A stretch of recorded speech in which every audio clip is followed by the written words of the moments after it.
Fuck.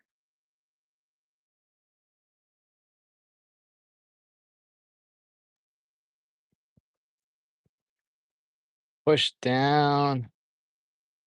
Right at the top. You know, bro.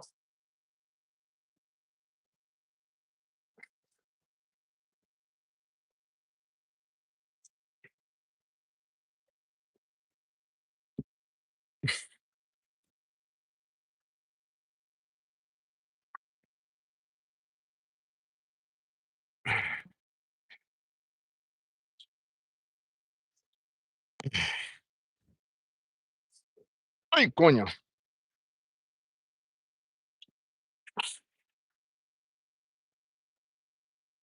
Yeah. You have coffee, you have water. Bro, you have no idea. You have no idea. No idea. Yeah. I'm just gonna eat. We have. Because I need to get my first meal in. It's already 9. So I'm doing my best to eat every fucking 3 hours. So that's how we do if we're going to put on fucking size. Good morning, YouTube. Good morning, YouTube. Good morning, TikTok. Buenos dias. Buenos dias. Buenos dias. Water and coffee. Good morning. Good morning, fam. Good morning. Buenos dias. Buenos dias. Buenos dias. Buenos dias. Buenos dias. Buenos dias. Buenos dias. Good morning. Good morning.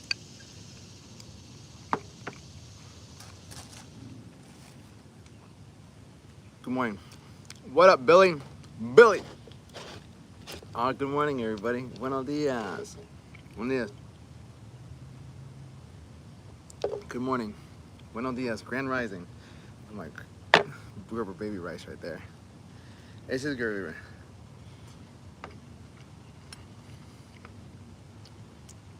What's up, EV? What up?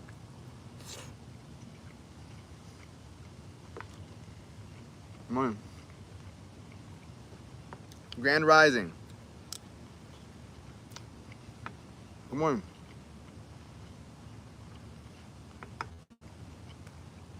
Good morning, good morning, good morning. What's up, Barry? Good morning. Thank you, brother. I'll probably get another dope spot. Yeah, that why I'm gonna look for a dope spot too. We're eating 200 grams of egg whites, 4 whole eggs. We have 73 grams of Gerber oatmeal. Thank you, brother. Be honest, do you ever have one off day where you're out of your schedule? Like, yeah, I mean, not just one off day. Out of my schedule, there's times, like if I'm somewhere else, if I wake up at my mom's or if I wake up at, but at the end of the day, like, I still do what I gotta do, you know?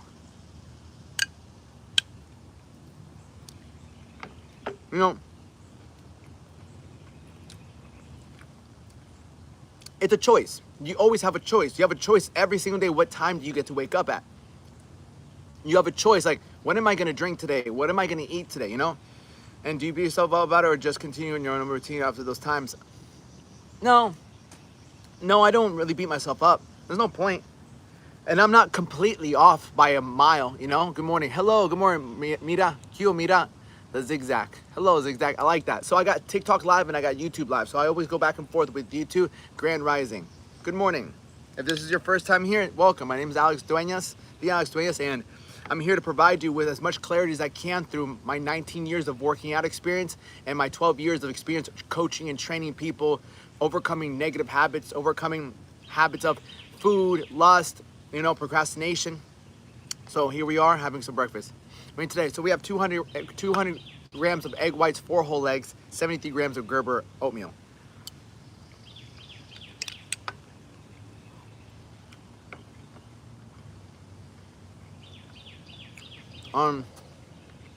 Doing natural.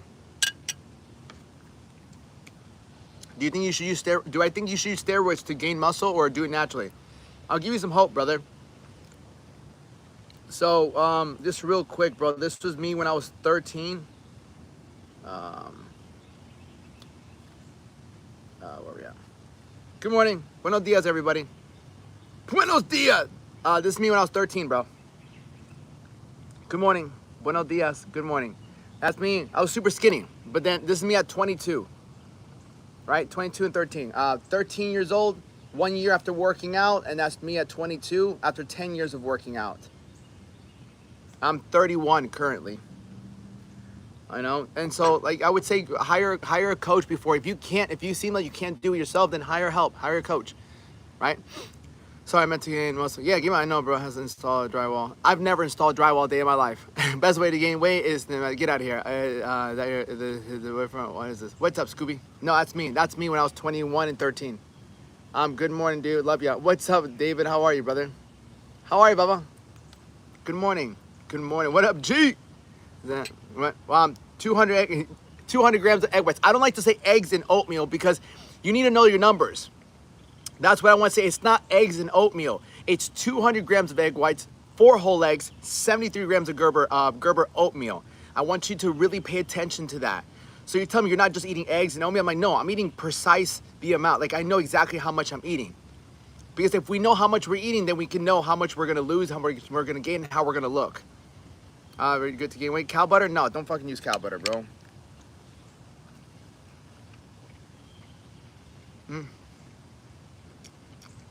If you're not getting big, just eat more. Yeah, that's not a bad tactic, but some people are going to get fat. You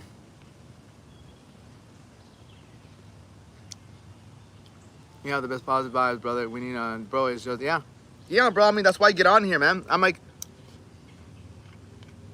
you know, sometimes I've been waiting. Yeah, precision, bro. It's like once you get to the top, not even the top, once you start to elevate your any part of the game. I didn't always measure my food. I worked out and I looked for protein. All right. At one point, that's all I would do. I'm like, I just want to work out. I started working out at 12 years old. I didn't know shit about macros. I didn't know anything about progressive overload. I didn't know anything about like time under tension. When I started working out, it was like, oh, this is awesome. Like, let me do push-ups, let me do sit-ups, let me do pull-ups. Like, let me do, I feel good doing this. You know, I want to get a girlfriend. The whole point I started working out is to get a girlfriend, you know? What made you switch up and change your way of living? So let me put it this way. So I've always worked out. I started working out because I got bullied. I was living in fear. I was self-conscious. You know, I didn't have much confidence in myself and I wanted a girlfriend. That got me to ask my buddy, like, yo, brother, my buddy Chris, who I used to play baseball with. I played baseball for 8 years. And he was jacked and he had a cute looking girlfriend. So I went up to him when I was like 12 and I'm like, hey, can you teach me how to work out? And he's like, yeah, I can teach you. Are you 6 foot? No, I'm 5'7". You know how to get rid of baby belly that won't go away? Just wondering. Chelsea, yeah. If you go to the link in my bio, go check out my website. Check out the free macro mastery guide. It teaches you how to understand why you put on belly fat and how to get rid of belly fat through macronutrients. And so that's what. So way of living. So I used to go to festivals. So this is later on in my life. I used to go to festivals. I used to drink. But before that, at 19, I decided to go to college. I got C's, D's, and some F's in school. So I didn't really like school. So I went to college because one of my friends convinced me, who's currently a fucking multimillionaire. And he convinced me to come to college in Orlando. I'm like, fuck it, dude. I don't want to go to college, but he's like, I'll give it a shot. Went to community college in Valencia, and I didn't like it at all. I didn't like school. And so I dropped out. But before I dropped out, I told myself, like, I remember watching a video of Arnold Schwarzenegger. I'm like, he was a bodybuilder. I'm like, that's what I want to do.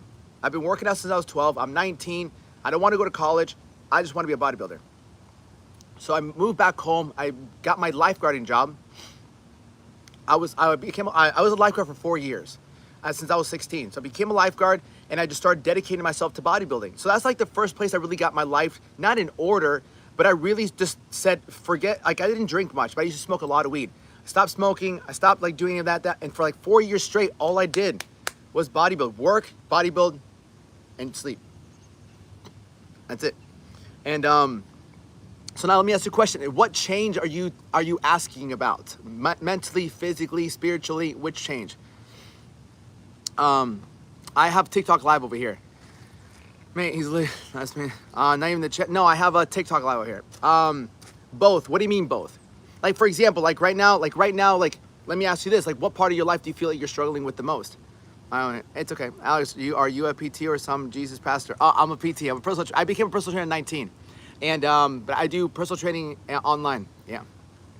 Listen, DD, welcome to my house, brother. But if you continue being rude, I'm going to kick you out of my house. Pick a lane, cuz. Never.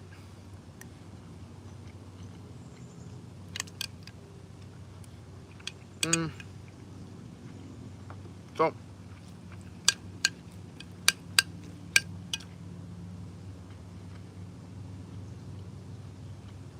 So. At the part, this is actually the backyard of like where I live.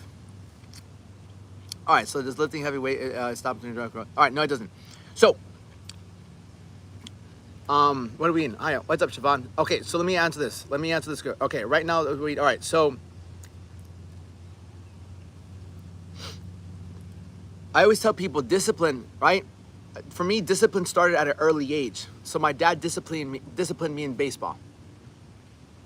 Okay? So my dad was my coach. My dad disciplined me in baseball. Then I had a wrestling coach. Wrestling is one of the most disciplined sports out there. Then I had a boxing coach. Boxing is one of the most disciplined sports out there.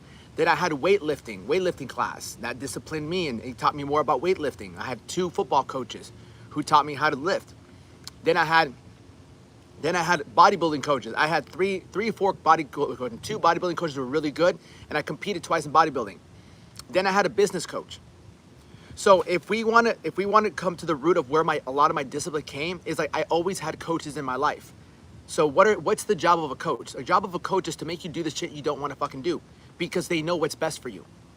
So growing up, I consistently had coaches in my life telling me to do things I don't want to do. Go run the extra mile, go the extra round, go the extra, work with this guy, do the extra rep, do this cardio. This is how much you're going to eat. And reporting back to them, reporting back. So my discipline really came, like I didn't develop it myself. I consistently had coaches in my life telling me what to do. And after high school, obviously I hired people. I hired bodybuilding coaches and I hired business coaches. And like the level of instruction and the level of accountability is what kept me doing the thing so I could ultimately get the outcome.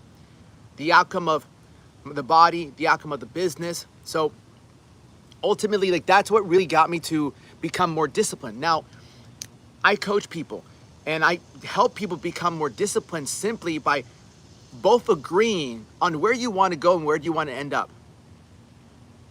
Yeah, I kicked them, right? So when I work with someone, the first thing we agree on is like, where do you want to go? How do you want to look? Well, bro, I want to get ripped. I want to get rid of this gut. I want to look better. I want to have more confidence. I want to feel better about my life. I want to stop these bad habits. Cool. So then we can agree that you want to be better. We can agree that this is who you want to become.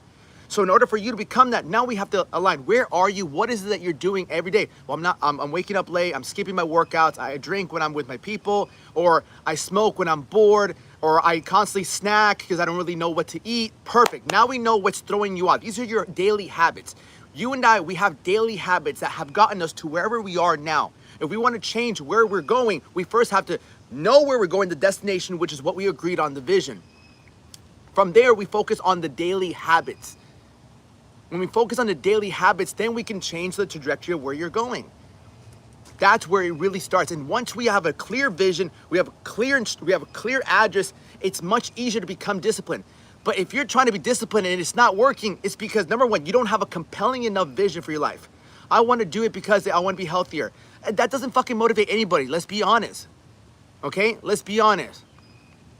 If you're not, because it's not that good for me. It doesn't matter if it's not good for you. It doesn't matter if it's not making you healthy. When you're going through pain or when you're bored, you're going to go towards that vice. You don't care if it's not that good for you or it's not benefiting you. Because at the end of the day, like whenever we're going through stress, we're angry or we're not happy with where we're at, we go to the instant gratification. You know? I got you, Kane. All right, true. Get out of here. Get out of here, Harry. Let me see. Taught me this stuff young. I learned all this shit on my own. I mean, that's why you have to get mentors, bro. Like, you can learn things on your own, but it's going to take you some time.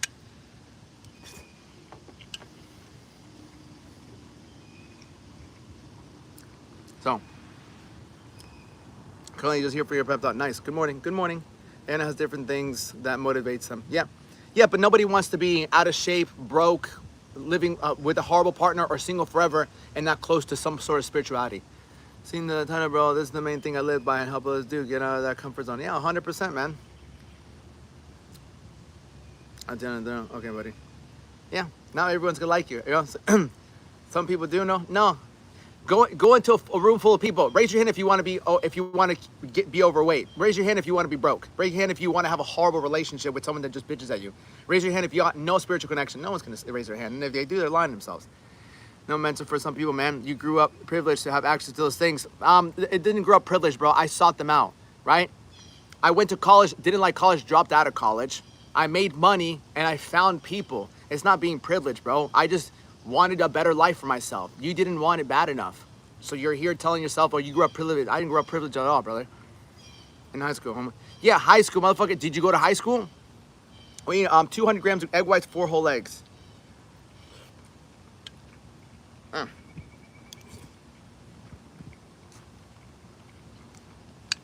Because think about it, he's already coming off complaining.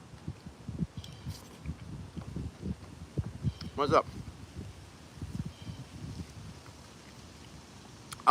Burning, it's okay. Like the negative comments are needed. You need some negative comments because that's just the polarity of the life. You need the positive, you need the negative. You can't have just positive.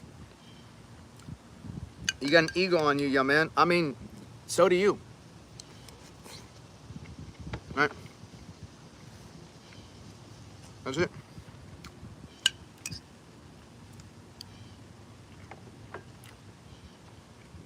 Yeah.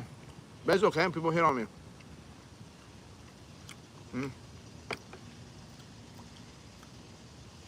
Mindset. Let me see. Mindset. Good job, brother. Negative minus. Yeah, mindset will always have of course, bro. 100%, man. No, 100%. I keep it always, bro. I'll get on here and help the people that need the most help, which is honestly the people that are negative. For vegan, I don't really fuck with vegan diets. Hold on. It's all about, yeah.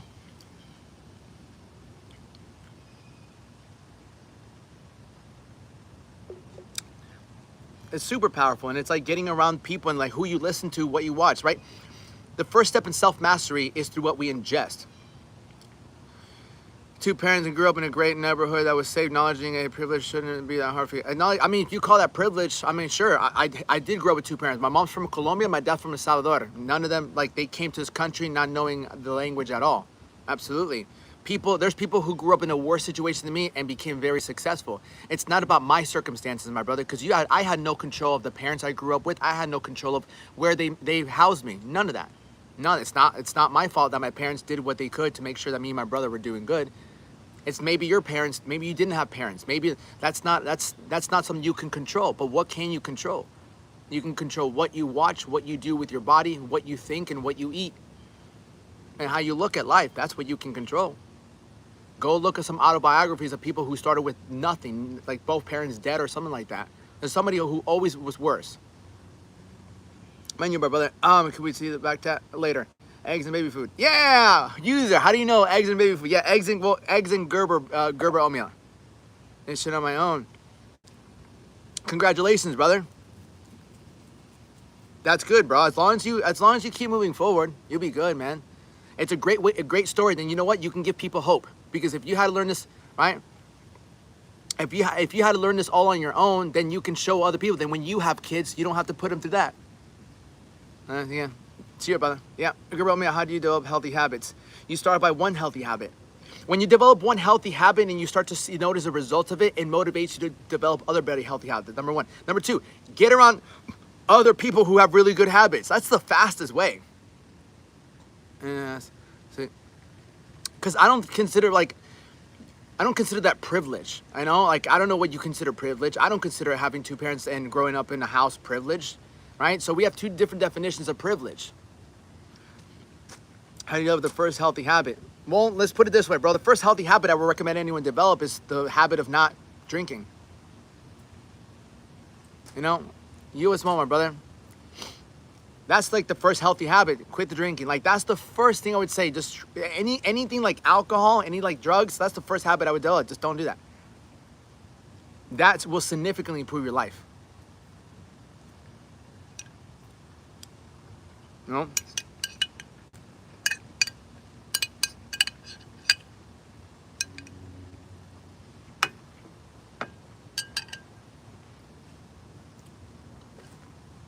I'm gonna eat something.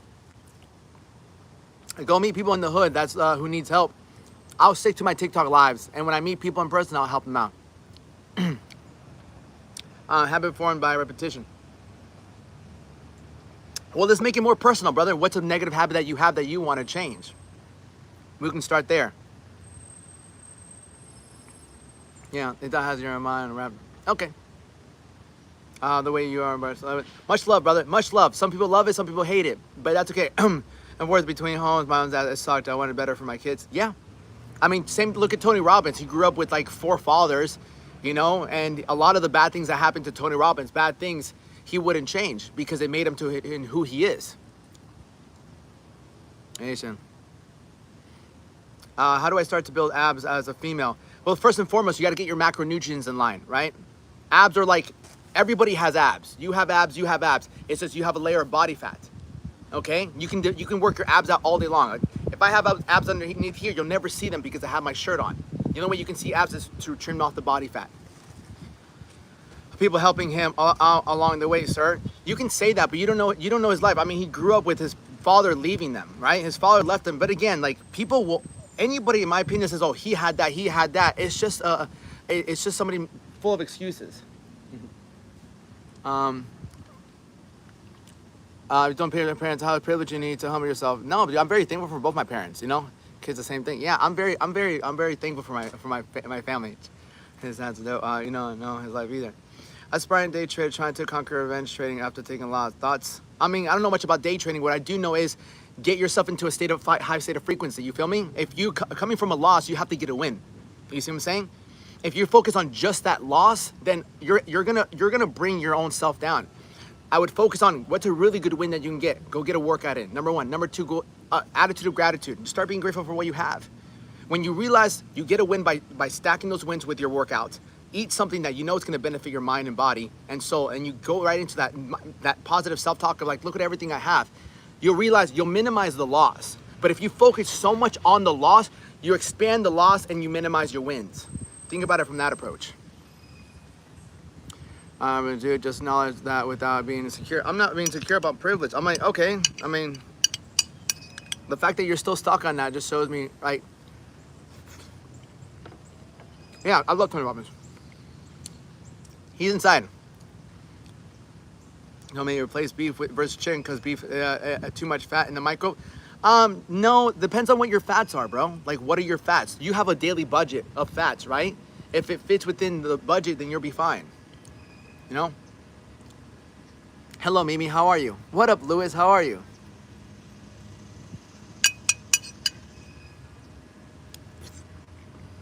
You know? So, you know, have a blessed day. Thank you, Lewis. I hope you have a blessed day as well. We have Gerber oatmeal. So what are we doing here? We're having our first meal. I went on a long walk this morning, like 45 minutes. Thank you. So this morning went on a long walk. And again, if you're someone who struggles with, if you're someone that wants to get in shape, but you struggle to like get your workouts in, the biggest mistake you can make, number 1, is not having a plan that suits you, right? The biggest mistake is just not having a plan, just going by the seat of your pants. Because if you don't have a plan, then you're going off of your emotions. Some days you feel like it, some days you don't. And when you do that, you're never going to be able to get the results you actually want because you're going to not feel like doing it in the beginning a lot. You know? So first thing, you need some sort of plan. That's number 1. Number 2, don't make the mistake that I see too many people making, is that if you think that you have to go to the gym to get a workout in. It's not true. You don't have to go to the gym to get a workout in. It can all start at home. When I first started working out, all I did was work out at home. Push-ups, pull-ups, and sit-ups. I've never been to prison, right? Push-ups, pull-ups, and sit-ups. So that's what I would tell anyone that's like starting off. You need some sort of imagine knowing your destination. You can know where you want to go. You can know like, hey, I do want to lose like this guy. I do want to lose 20 pounds. Great. But imagine getting into a car knowing where you want to go, but having no idea how to get there. Would you ever get in a car not knowing how to get there, no address, but knowing where you want to go? All right, let me get rid of this guy. Hey, don't worry, I'll get rid of Michael. You know, Arab, no. My mom's from Colombia, my dad's from El Salvador.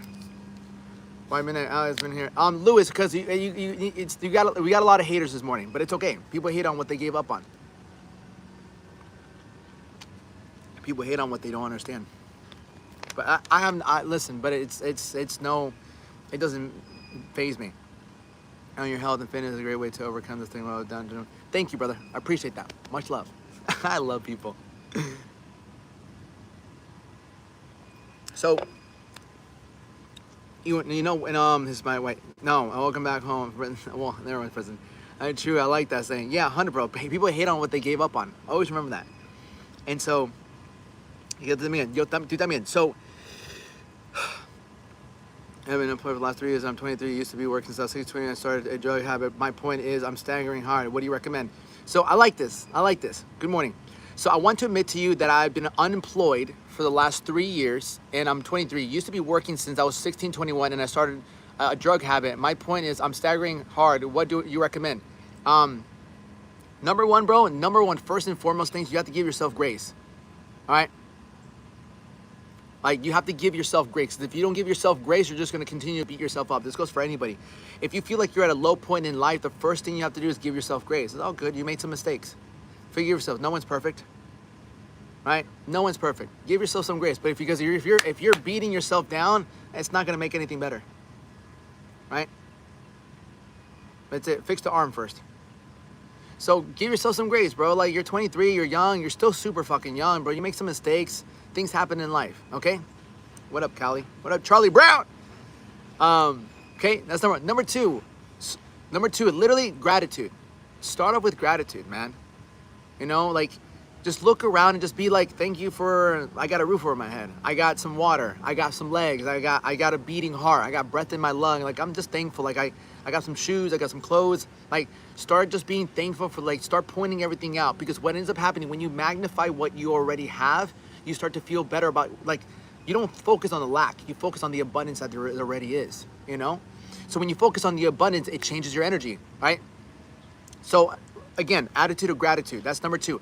Number three, you can what I recommend is, you can go to my website. You can go take the 7-day mindset challenge. The link is in the below. It's a 7-day mindset challenge of all of my daily habits, my healthy habits that I have, okay? Which is an early wake-up time. Wake up early. When you wake up early, it's a sign of gratitude, because you're deciding to wake up earlier than you can, right? To go enjoy your life. Then you go right into some sort of reading. I highly recommend you get the book Jesus Calling. I'm not into religion. I'm not into the churches, but I'm into building my faith. Building your faith simply means believing that things will get better no matter the circumstances. That's what faith ultimately is. It's believing before you see things get better. But if you have that belief that things will get better, what ends up happening is, internally, if you believe things are going to get better, if you believe things are this will pass, that this is not the end, your mind then, which is your reticular activating system, will start to look for the opportunities. But internally, if you're hopeless, if you lost faith, if you're looking at how things are not going the way you would want them to, your reticular activating system, the brain, the part of the brain that focuses on, like, only a few things, will only focus on what's not going right, proving you right. Yeah, things aren't going right. I have to prove this person correct. Things are not going to get better. Things are not getting better. So I'm going to only look for the things that are not getting better. But if you start to feed yourself faith, your doubts will drown. You feed yourself faith through scripture. Again, Jesus Calling is a phenomenal book. You don't have to go into the Bible.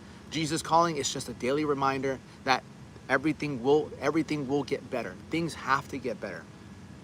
And have faith. So that would be like one of the things I do in the 7-day mindset challenge. Reread, man. I started to really read because I dropped out of college, but I still wanted to be smart. Have a blessed day, you too, brother. You know, let their wishing you prosperity, brother, when you do it, thanks. Of course, but. So, that's that. Third is that workout. So in the 7-day mindset challenge, I wake up with you, We read, we get that first workout in, and it's anywhere between 25 to 100 burpees. Why do we do that? Because working out is a metaphor for life. Because you're learning to push against resistance. Because wherever you are in life, if you're not feeling too hot, things are not going, you're facing resistance. You're facing resistance. And if I've been working out for 19 years, right? There's been time I've been heartbroken. I've been broke as shit. I've slept in my car before. I felt lost in life. I'm like, what am I gonna do in my fucking life? So many times I felt that way. Even at times, sometimes I feel that way. But you know what part of my day always made me feel better? Is that 30 minutes to an hour workout. Every time I got that workout in, every time I was gifted 1 to 2 hours, sometimes 3 hours of positivity. That's what it gives you. That workout gives you 1, 2, 3 hours of just feeling good about yourself. So the problem is still there, but you're not the same. You're not in this negative state of doubt, fear, anxiety, guilt, regret, or worry. You're in a state of like gratitude, enlightenment, joy, abundance, confident, stronger. And when you're feeling that, you can look at the same problem and find solutions. I mean, bad for like gives you the body inflammation? No, that's just bullshit, dude. So you aren't where I want to be. It's not that I don't want to be here. I'm thankful for where I'm at, but no, this life is a journey. I don't think many people are where they want to be in life because this journey is still going. The most being happy is money. I just want more and more of it. Well, here's the thing, bro. You want more and more of it, then that means you lack it. You know, I want more. I want more. You'll never have enough. Number one. So you're operating of lack. It's like I want more. I want more. I want more. I'm like, you're operating of lack. Number one. Number two. If that's exactly what you want, go find someone who's making a shit ton of money and ask them, how are you doing it? If you want to get, what's the fastest way to get a six pack? You go find someone who has a six pack and you fucking say, can I fucking spend a day with you? Can I spend a day with you? Follow someone who has a six pack. You're gonna know what time they wake up, how they work out, what they eat, and what they don't do. You want to have a better relationship? Find someone who's got a relationship of 10, 15 years. How are you guys still together?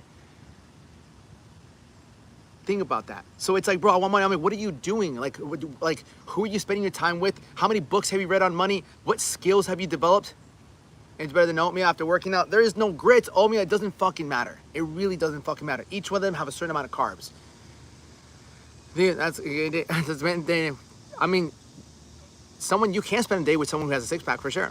Do you want to? All right. I need to get rid of this one. Yep. Most oatmeal that has all junk could be inflammatory. Bro, you know what? Just eat your oatmeal, dude. Whether the six pack is straight pain on and then where this is damn. Coconut or aloe vera? Coconut. Oh, my baby group of rice. I didn't put enough milk. I didn't put enough water.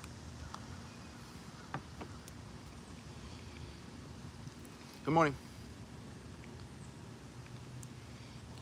I have a hair in my thing bobber. It's okay. It's all love. It's all love.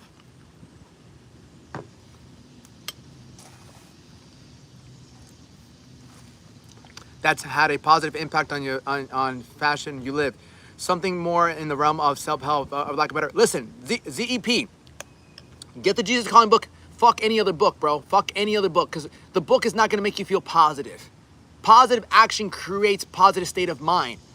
It's not enough to read if you're feeling negative, life is great, you know, I do love it. You can have gratitude and that can change you a little bit, but when you're in that low state and you're doing fucking drugs, you're getting high, you're coming low, getting high, coming low. You're doing instant gratification, which leads to delayed pain. You have to flip that. You have to delay the gratification and then you get the pleasure. So get the Jesus Calling book and fucking do the workout. Do fucking 10 push-ups right now. If you truly want to change your life, if you truly want to fucking feel better, you get down, you do 10 push-ups. You rest, you get down, you do another 10 push-ups. That's how you do it. Simple. You get here. This is how fast you can change your life, bro. You come here. 1, 2, 3, 4, 5, 6, 7, 8, 9, 10. Right? You do 10 of those, you chill, and you do another fucking 10, and you do another 10, and you do another 10, and you do another 10, and you do another 10, until you hit a fucking 100, until you feel better. That's how you become more positive. Jesus calling. That's it, bro. Get down and do them. Get down. This is what I mean by action. Action changes your life more than any thoughts. You can think. That's fine. But if you overthink, you'll not take action. Analysis by paralysis. Oatmeal.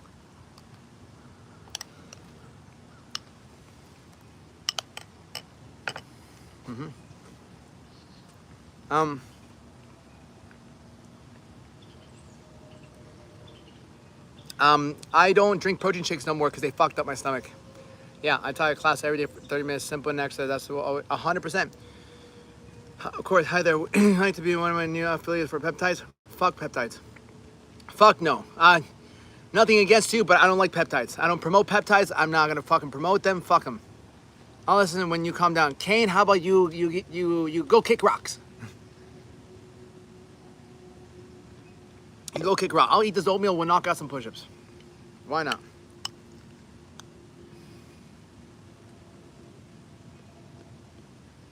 Testing creatine builds muscle. Motherfucker, this food right here builds muscle. Sleep builds muscle.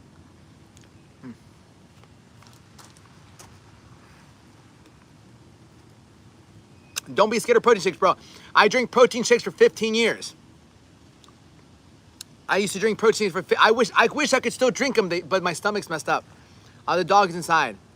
Tell her like it is. I love it. You'll tell me you as well. No, that, bro. I'm just saying. Yeah, but test does build muscle. No, bro. If someone takes test and does nothing, it doesn't build muscle. Testing creatine does not build muscle. Lifting builds muscle. So, Rook Holler on here. Have you seen the Rook Holler on here? I have no idea what the fuck that is.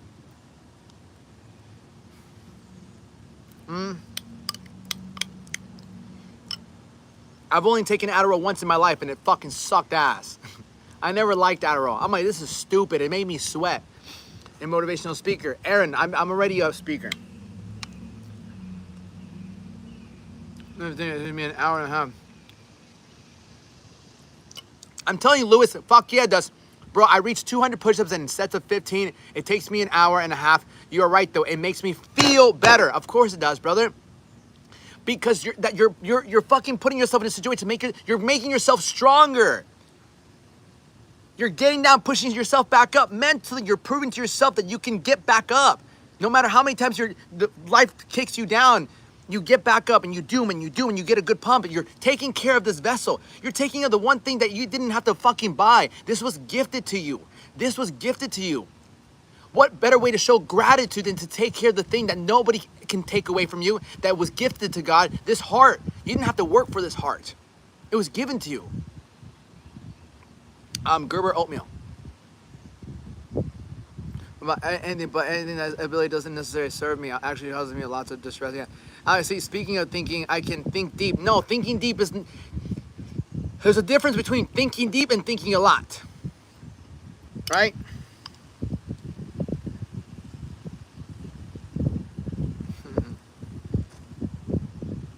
Yeah. Working out releases dopamine. Yeah. Yeah. True. So a whale walks in the bar, and the bartender asks him, "Hey, aren't whales supposed to be in the ocean?" And he goes, "Yeah." I think too much, not enough action, right? If you think too much, not enough action. Trust me, there's a lot of things going on in my mind. A lot of things. The thing is, online, here's the like downside of the online thing. If you go on YouTube or even like depending on what you're watching, they'll be like, you're not doing enough. You got to work harder. This, that, how to become a millionaire, how to do this, how to fucking, like there's so many videos and people telling you this is how you get the result. This is how you get the result. This is how you get. I've noticed it, right? You don't think in my life I'm like, yo, how do I get rich? Like I love my business. This is what I do. Like one of the blessings I say would have, because I've been working out for so long, is I don't look at fitness videos. I don't look at videos on how to get a six pack, because I already know what I have to do. So I don't have to look at fitness videos. I don't look at any fitness videos. There's no need for me to watch fitness videos. I've been doing this for 19 years. I've gotten ripped. I've had coaches. I've reached a really great physique. I've gotten to a regular physique, from my point of view, So I don't look at any of that stuff. but there's so much information, so I understand it, right? You can learn, but you learn more from applying. Imagine reading about doing push-ups and never done one push-up. You can read 1,000,000 books on push-ups. You can read 1,000,000 books on how to pick up girls. You're not gonna learn how to pick up a girl until you go and actually speak to a girl. Thank you, Lewis. Thank you, Lewis. Great stuff. Started my fitness journey again. Went from 9 stone to 15 stone in 3 years. After a heart attack at 26, back down to 14 stone. I don't know stones, but it sounds like you did great, bro. Sounds like you're doing phenomenal. I love that. That's it, man. And I bet you it's made you feel so much better about yourself.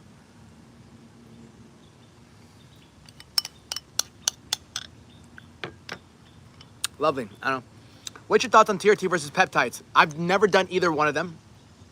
Never done one of them. All right, number one, I have taken steroids in the past when I was 23 to 24, but only to compete in bodybuilding, right?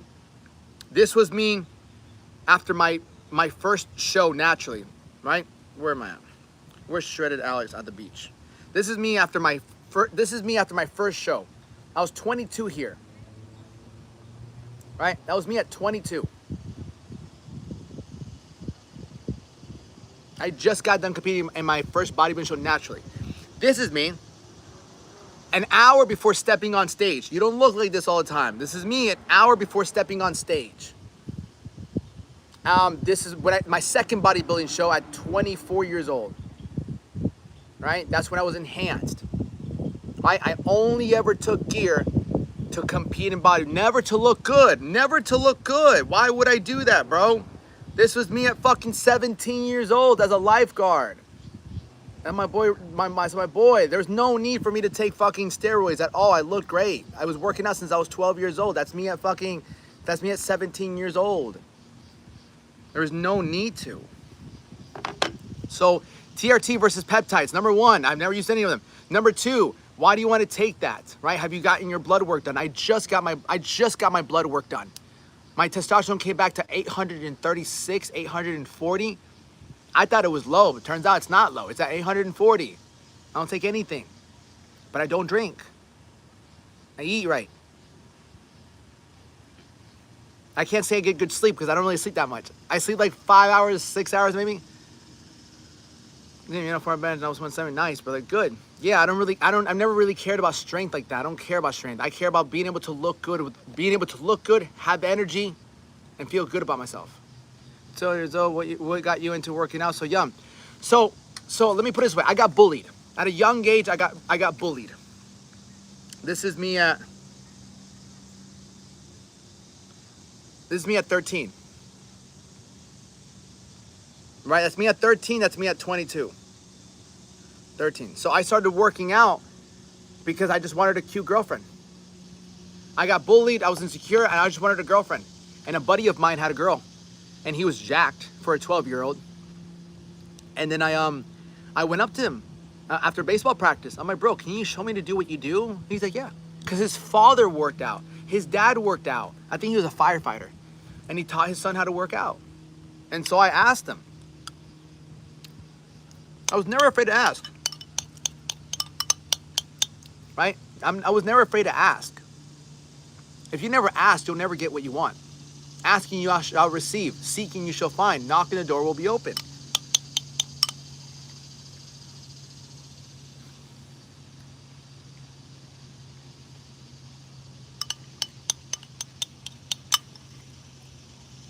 No.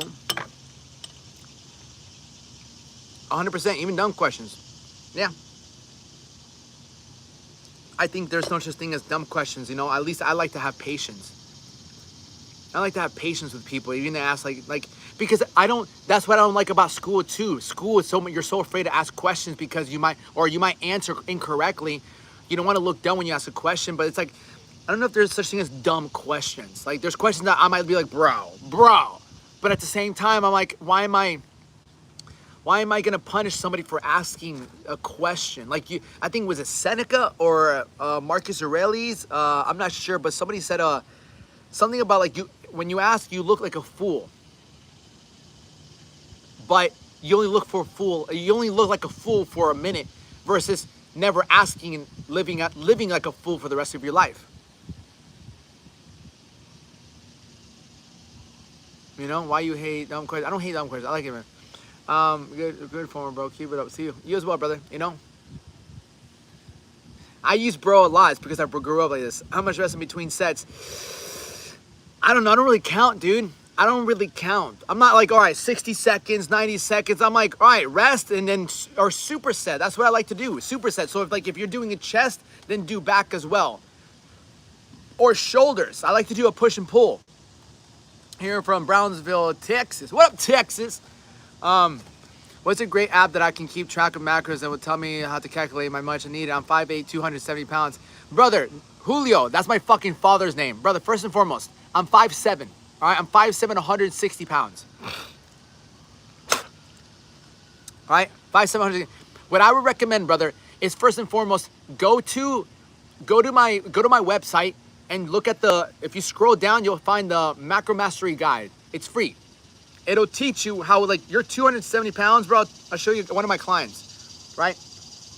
Roman, don't use supplements. Well, technically, I haven't taken supplements, and actually, I took creatine yesterday. All right, guys. One of my clients, bro. I've helped out many of my clients. Yeah, it was one of my clients. Yeah. So I would say. Yeah, brother. So I would say, go to, if you go to my website, which is the link is in this video, click on it, go down, Macro Mastery Guide, free training. It'll teach you more about macros. It'll teach you how you got belly fat, how to get rid of belly fat, and how to make sure you maintain muscle during the whole process. That's the key here. The key here, which is, once you learn it for good. It's like tying your shoes. Right? Imagine you don't know how to tie your shoes. You don't know how to lose body fat and build muscle at the same time because there's so much information. You don't know how to tie your shoes. There's like 5 or 6, 7 different ways to tie your shoes. But it's not that tying shoes is hard. It's like no one's ever taught you how to tie your shoes. Is going to the grocery store hard? No. Is buying groceries hard? No. Is putting groceries in the fridge hard? No. Is cooking hard? No. Is picking up a fork or a spoon, is this hard? That's not hard. That's easy. You literally know how to do 90% of the work already. You don't have to learn how to buy stuff. You don't have to learn how to cook stuff. You might, maybe, you know? You don't have to learn how to put things in the fridge. You don't have to learn how to eat. You just need to learn how to eat in order. Now you have that knowledge and wisdom. Yeah, dude, I've invested a lot of money. I've invested a lot of money in myself. And I'm thankful for it because I didn't go to college. But I want to be successful in my life, as you should too. And success is different for everybody. But you should really be like, I do want to be successful in life, you know? And what is that defined by you? Like, it's okay to say that I want to be successful. And it's like, what, you know, you have one life. You have one life, and that's what makes life exciting. And what I found out, what makes life exciting is having something to work towards. I believe a lot of people lack energy. One of the fastest ways to get rid of your energy is to not be excited about your life anymore. Is to get bogged down by life is responsibilities. Don't get bogged down by life is responsibility. Have something exciting to look forward to in life. At 6 foot, 220 muscle, get to work. Leave him alone. I just want to be 300 pounds thing on Dubai. I mean, go for it. Yeah. What's your favorite childhood memory? Fuck me, dude. That's a great question. All right, bro. Do you have any more photos or videos? I don't, girl. I gotta answer this fucking thing. Hold on, YouTube. Give me a second. I have serious question. I have serious depression. Depression comes from regression. Where are you progressing in your life, Anthony?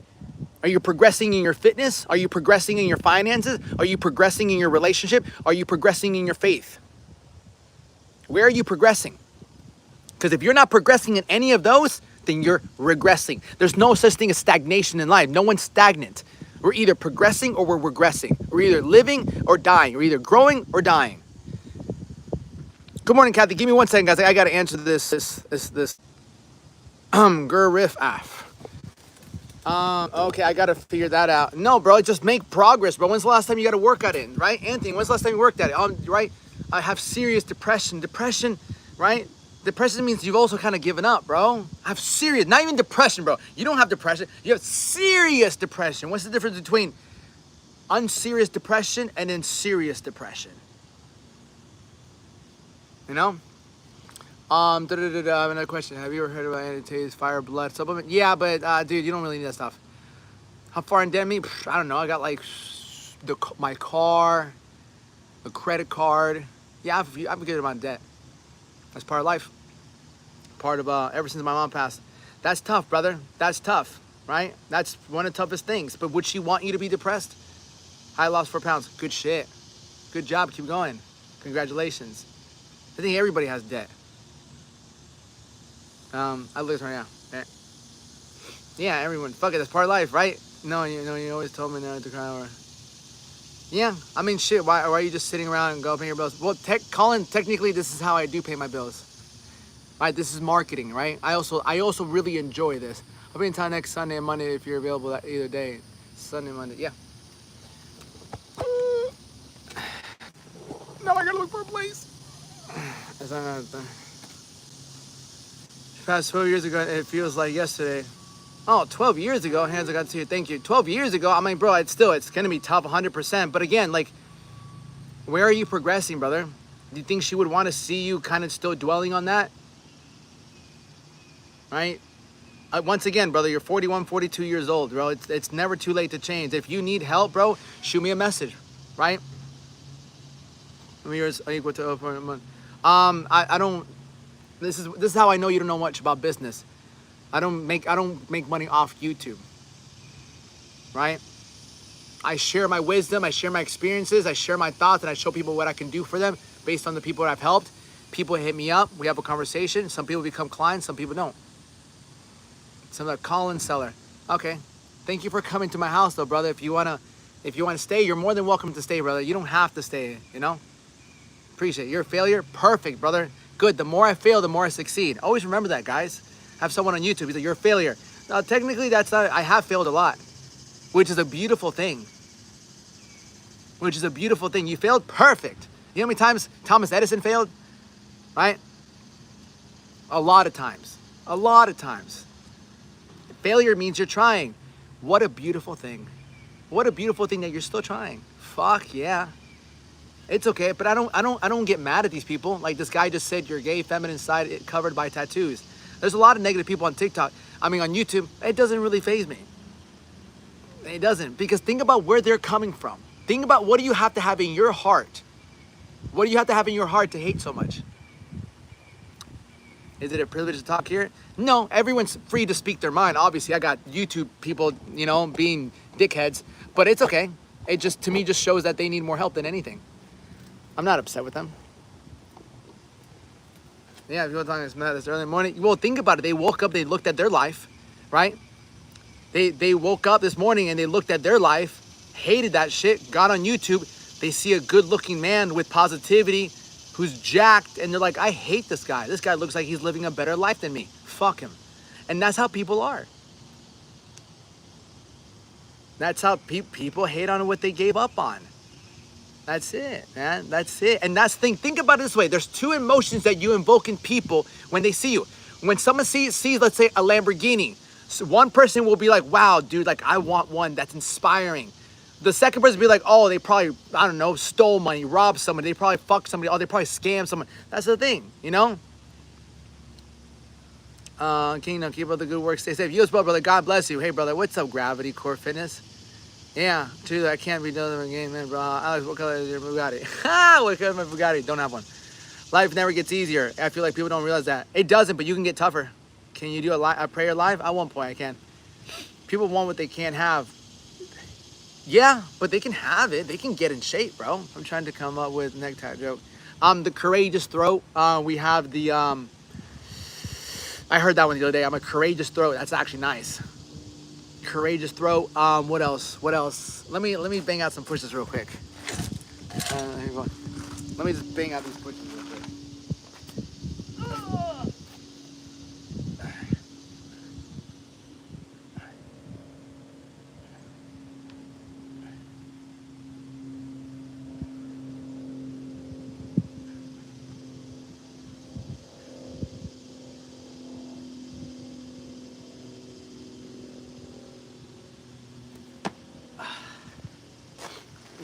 That's it. Do something.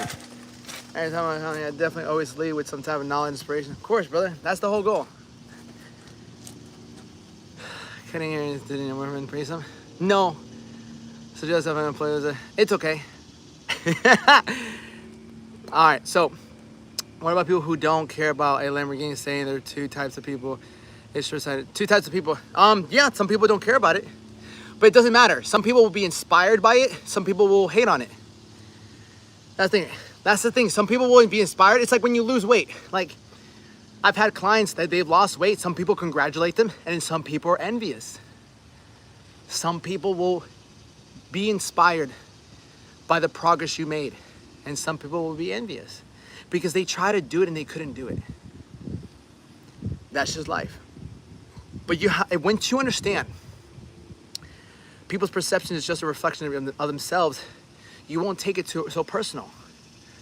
And most money in TikTok coaching. How do you make most of your money? TikTok coaching, like coaching people, getting on here, speaking to people, getting on calls, getting on coaching calls, and ultimately transforming people's lives, right? So this is one of my guys. Shout out to Sal, right? Shout out to Sal. He lost 37 pounds with me. I found him on TikTok. Literally, lost 37 pounds with me in 3 months. You know? 100%. He lost 37 pounds with me, right? Father of two now.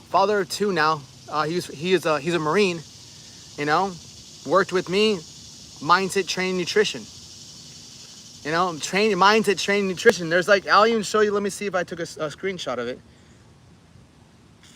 He sent me a really, really long positive message at one point.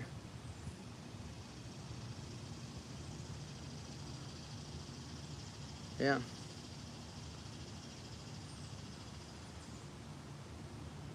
Yeah, he's another client of mine. 60 years old. 60 years old. We got him in really good fucking shape. He came to me in decent shape already, but we just turned it up a notch. 60 years old. 60 years old. He's a retired cop.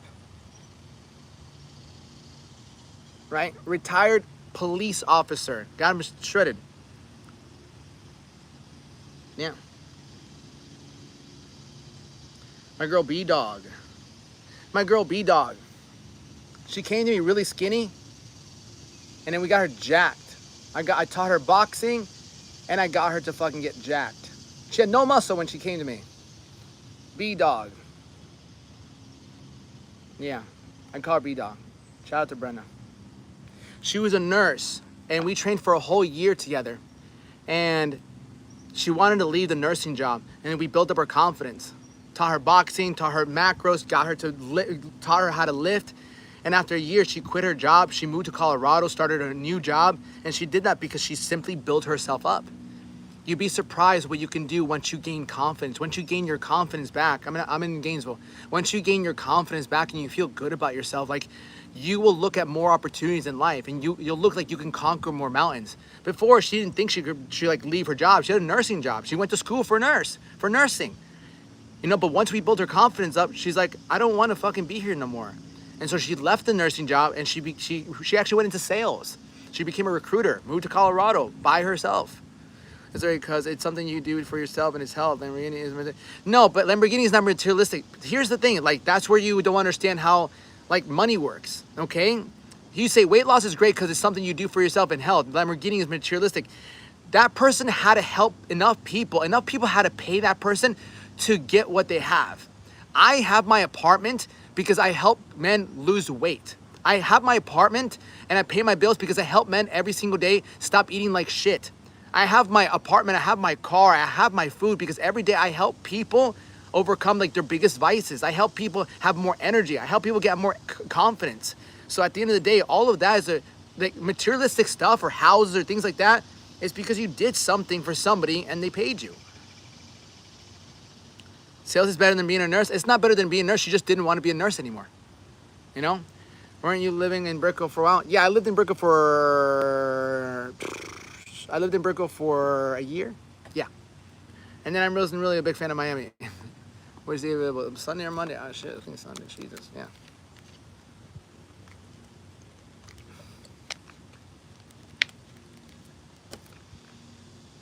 It's better. Best job. It's not. I wouldn't say it's better, but, like, you know, it's just preference. It's what you wanted. It's what she didn't want to do it no more. And there's nothing wrong. Like, some people like it. Can I get your opinion later after the live if I need to bulk or not? I still can cut. I'll get your opinion right now, either, brother. Do you want to have a 6-pack or do you want to get bigger size? That's the only question I have for you, right? Do you move? I'd drop everything to live in Miami. You can go live in Miami. You wouldn't drop everything and go move to Miami because if you really wanted to, you would. I've dropped everything and moved to California at one point. I dropped my job. I left my girlfriend. This is when I was 20 years old. I dropped my job. I dropped my girlfriend. I had $2,000 in my bank account, and I got in my car, packed some shit, and I drove from Florida to California. I wanted to live in California, and I did it. Only for 4 months, but I did it. So to say like I'll drop everything to move to Miami, would you? All right, have a good day. You as well, Kathy. Have a great day. Why wouldn't someone come out? I lived there already. I mean, because it's not always everything you see online. You have to understand that, right? What's the cost of living in Gainesville? Gainesville, Texas. It's Gainesville, Florida. I don't know. Like I have a 2-bedroom, 1-bath apartment for $1,600. You get a fitness trainer when everything is online. That's a great question. Why do people get a fitness trainer when everything is online? Because there's a difference between information and the application. You can know what to do, but doesn't mean you'll do it. Plus rent, an average meal gone cost $30. Now with $200. But that's what I'm saying. If you want to live somewhere with it's $2,000, right, and things like that, yeah. But you can move in with roommates and pay like $600, $700. You can, number one, right? But you might not want to move to. You might not want to live with roommates. So you have to understand, what are you willing to sacrifice, right? What would you want to sacrifice? You can move to fucking Miami today. I know somebody who slept at a gym, right? Your face just makes me mad. Well, I'm sorry, brother. That means that you can, I think, was it Aristotle? It's like if another person can control your emotions, you're pretty weak. Action is easy, action is hard, it takes courage. And it was 100% my sibling there, graduated from UF. Nice. Yeah, I think Gainesville is great. I used to have a gym here. Yeah. Where is it?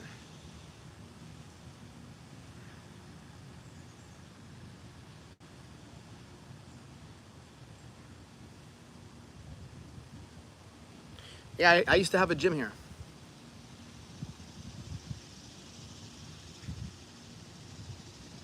Yeah, it's called Lions Den. This is before I had tattoos. Yeah, you can see by the gym. Yeah, if you go out to people, there's some gyms over there that if you train at a gym, they'll sometimes slept at a station. There you go. See what I'm saying? Yeah, nice. Me too. Yeah, Lions Den. Yeah. Which books do you read? Just read Jesus Calling. Wake up early every single day at 3 o'clock in the morning. Work out every single day. You'll learn more about that. You'll learn more from that than just reading a book. Jesus Calling to uplift your faith. Wake up really early, 3, 4, 5 o'clock in the morning every single day, even weekends, and work out every single day. You'll learn more from that because you'll learn more about yourself than any book that will teach you. Trust me. Boss, and I'm packing my bags now. You technically can't, and you have a job to go get a job out there. See, that's the thing. When you act out of faith, doors open for you. When you act out of faith, doors open for you. Because the universe and God rewards action, faithful action. Adderall, brother, how much? None, brother. Thank you for the compliment. What time do you go to bed and wake up every day? So I wake up anywhere between 3 and 4 o'clock in the morning. Why do you leave California? It's a long story.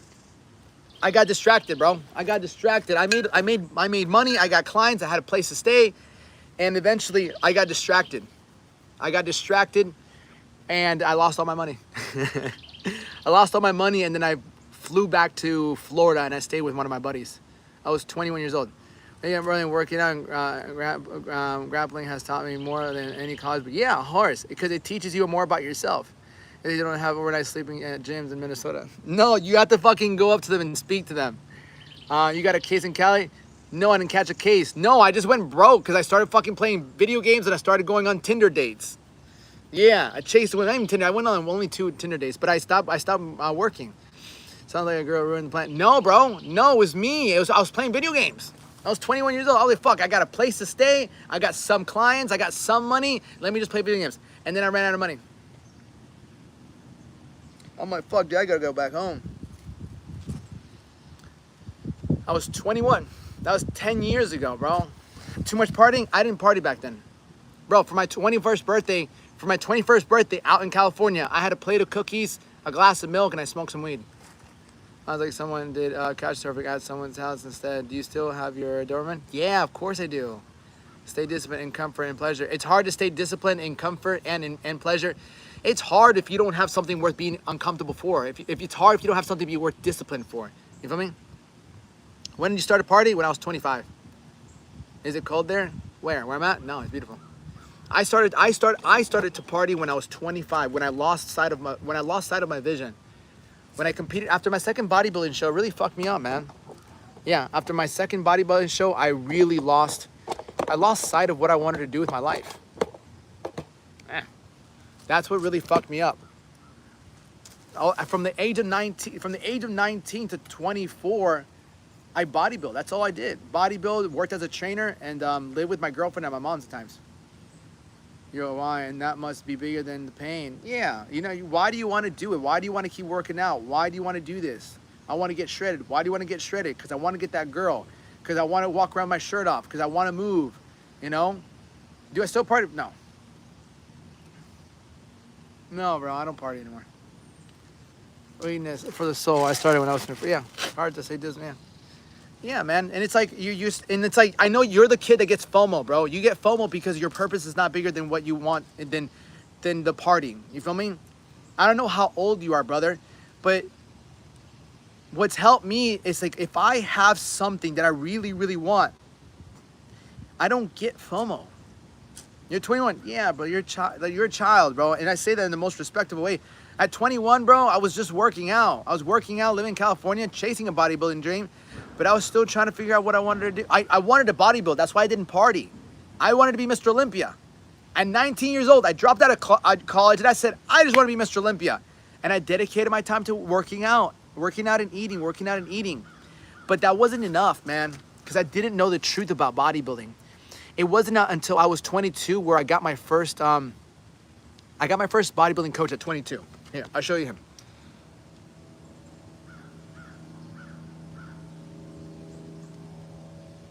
This is my first bodybuilding coach. I was 22 years old here. Yeah, I was 22 years old here. I had no tattoos. Right?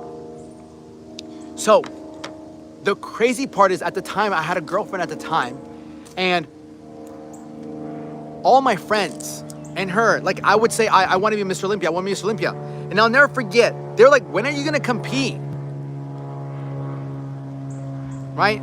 Like, when are you gonna compete? And I'm like, I don't know, because all I was doing was working out and like eating what I thought was correct. I had a good physique, but I wasn't, and it's not that I wasn't, but it's like I kept saying, I want to be Mr. Olympia. I want to be, well, are you even on the path? Yes, you're working out, but when are you gonna actually compete? And like, they were right. My friends and my girlfriend at the moment, they're like, when are you gonna compete? Like, why don't you compete already? And I never thought about it that way. I mean, I guess because I was scared. Because I'm like, I don't know, like, it's easy to say you want something. Right? It's easy to say you want something. But then when it comes down to it, it's like, oh, fuck, like I actually have to compete. That means I have to commit. I have to commit to doing this thing. And I don't know how it's going to turn out. And one day I'm working at the gym called BoxFit. I'm just working there because I was working there as a trainer. And this guy comes in. And he knows my mentor. So they start talking it up. And he mentioned something about bodybuilding. I'm like, you do bodybuilding? He's like, yeah, man. I also coach people for bodybuilding. I'm like, no fucking way. The first time I've ever ran into a bodybuilding coach. He's like, yeah, bro, here's my card. And I remember looking at this card. And I look at my mentor. I'm like, damn, he's a bodybuilding coach. He's like, yeah, man, hit him up. I don't know how long I kept the card for. Maybe a few days. But I was like, damn, like maybe this guy can actually help me compete. It was nerve-wracking because I'm like, bro, like I guess like I have to almost back up what I was talking about. It's easy to say, I want to do this, I want to do this, but all right, let me put that shit in motion now, you know? I was working out. So I hit him up and I went over and I started talking to him and he's like, yeah, man, so like we'd have to do this, we have to do this. I'm like, do you want to take steroids? And I'm like, no, I don't want to take steroids. And he's like, okay, you can do it naturally. Like you're going to have a very low chance of like winning, but like you can do it naturally. And I'm like, that's fine. Like, I don't care. I just want to see if I can even do this. So I remember him giving me that packet, the packet on this packet.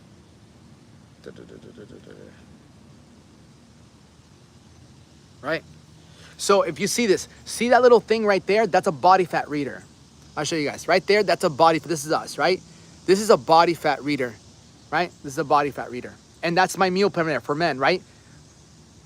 Fat loss food program, right? So this was like so we sat down, we looked at the meals, we looked at everything, right?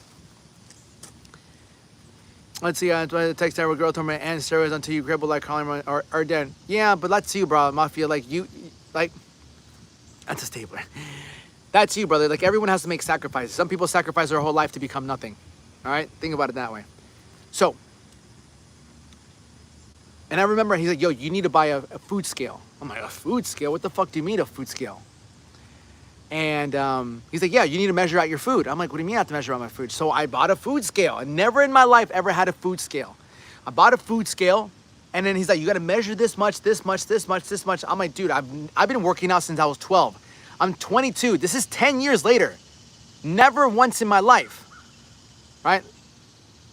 Never once in my life have I ever came across somebody who told me to measure my food. But he was the coach. I looked great. Like I had a great physique. People are like, bro, you have a great physique. You ever gonna be on my know? But to get to the next level, there's precision. To get to where you want to go, it's precision. You have to do something you've never done before.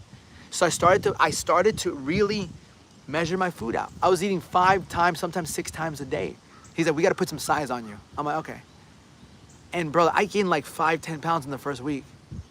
I'm like, what the, I think like 2 weeks. I'm like, what the fuck? I've never in my life gained so much weight so fast. And like good quality weight.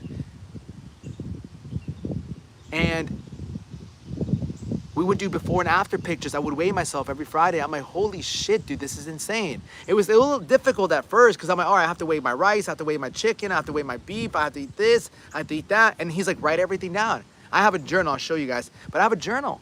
I have a journal where I wrote everything down. And this was before we had apps, right? And eventually, like I went from that coach to another coach who eventually took me to compete to my first bodybuilding show. And I competed, I came in 6th place, but I didn't care. You know, I came in 6th place and I didn't care. I was just so proud of myself that I did something I've never done before. And I was like, wow, this is actually really cool. Like, I like this. Like, I got to step on stage, my friends came, my girlfriend at the moment came, like all my people. And it was good, man. It was really good. It was a great learning curve, man. I learned a lot. Ew. How when you got your first 18? It's that to know what you're eating and starts without weighing everything. No, but that's the thing. Like, I'm gonna tell you right now, weighing, that's like, it's like, bro, if you're telling me like, what's the best thing to not weigh everything? It's like, hey, brother, I really want to look my best, but I don't want to do this. Then you ain't gonna look that good, right? You had no tattoos at 22. No, I had one tattoo. I only had one tattoo. I got it at 18, 19 years old. Yeah. Damn, it's getting hot out here. You stop competing, you see you look good. Bodybuilders, your age look 20 years old. Yeah, 100%. But if they love it, they love it, bro. You can hate all you want, but if someone's doing bodybuilding and they love it and they're aging and their health is going to shit, but they're happy, they're fucking winning in life, man. They're winning in life. That's it. Most people don't ever do what they want to do in life. So I commend anybody that's doing something they love, even if it's taking a toll on them. Fuck it. Most people don't ever take a toll on their body, and they fucking don't even do what they love. You know? No, it's my mom's wedding ring. What do you think the key to happiness is? Dude. I mean, have a goal worth waking up for every single day. That's what I believe the key to happiness is have a goal worth waking up for every single day. As a man needs purpose, bro. A man needs purpose. A man has energy. A man has drive. If you give a man a purpose, you give a man something to work towards every single day that means something to him, he will overcome almost any obstacle. He will go through the pain. He will go through the suffering. But you take away a man's purpose. You take away a man's reason to, if you take away a man's like actual endpoint, he will not be willing to suffer. He will chase pleasure. He will chase pleasure. The man with no purpose chases pleasure. So for example, if any of you guys, I recently started watching One Piece. Right? I recently started watching One Piece. I loved it. Great show. And think about D. Luffy. If you never heard of One Piece, it's this little fucking pirate guy. And he's like, I'm going to be king of the pirates. And everyone's like, what the fuck? Do you know what it takes to be king of the pirates? He's like, yeah. And he's like, I don't care if I die. At least I'm going to die trying. You know, at least I'm going to die trying. I'm like, what a beautiful way to look at life. He's like, I need a crew. You know, it's like, I need a crew. And he's like, I need to pick up people. And they all follow him. Why do they follow him? Because he's leading. He's a leader. He's a leader.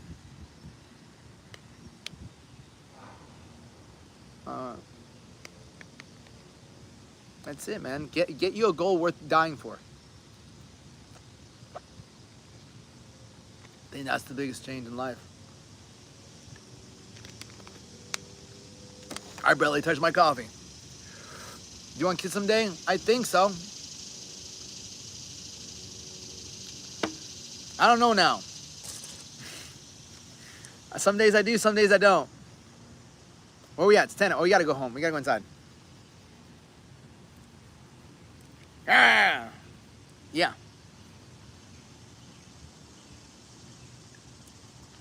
What are your interests besides working out? Reading. Working. That's it. One of life's greatest lessons is what happens when you die inside and your identity is reshaped. Yeah. Bro, can I ask a question? Why do some people at the gym legit just stare at us? Quick eye contact, then glance away, but it's like all the time now. It'd be awkward. I mean, they like what they see. Why do you think you stare? Either they think you're weird as shit or they like what you see. We need the good men like you to have kids. Luffy never gives up. Exactly, bro. He never gives up. Is coffee good if you work out? Fuck yeah.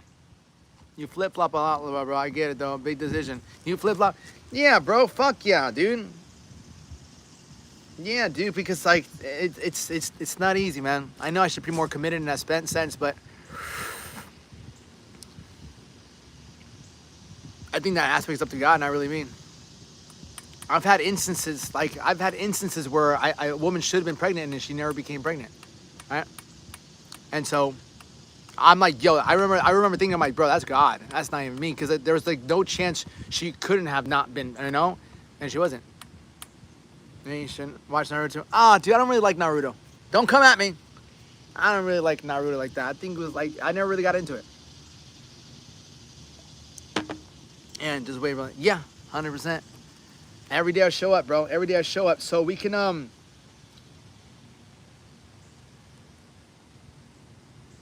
But it really starts with your daily habits, man. One Piece is better, yeah. Yeah, One Piece is better. Yeah, I like One Piece. Yeah. Another great show is Supernatural. Another great show is Supernatural, right? I think we can go inside now. Let's pack up everything. I came out here. I wanted to eat out here today. Because I need to eat earlier. I can't be eating at fucking 11, 10. I gotta get these meals in. Come on, brother. I'm 10 pounds away from my goal weight. I won't watch it later. Bro, I'm proud of you, Tony. You're crushing it, brother. I'm proud of you.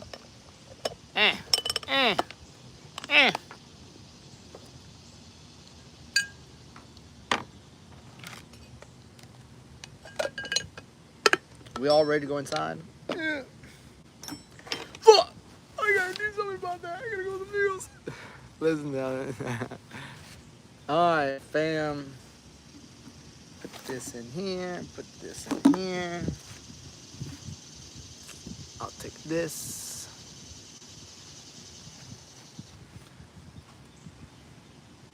Well, get on the whiteboard. I would teach something. I'll teach a little bit about macros, I guess. I always fucking teach about fucking macros. Fuck. My elbow. Any questions before we head out?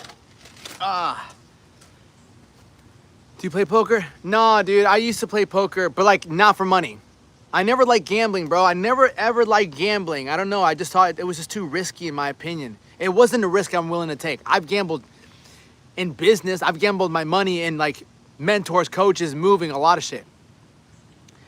Teach about men's mental health. Men's mental health, well, here's the first thing. The first thing I would do to get rid of someone's mental health problems is stop the vices.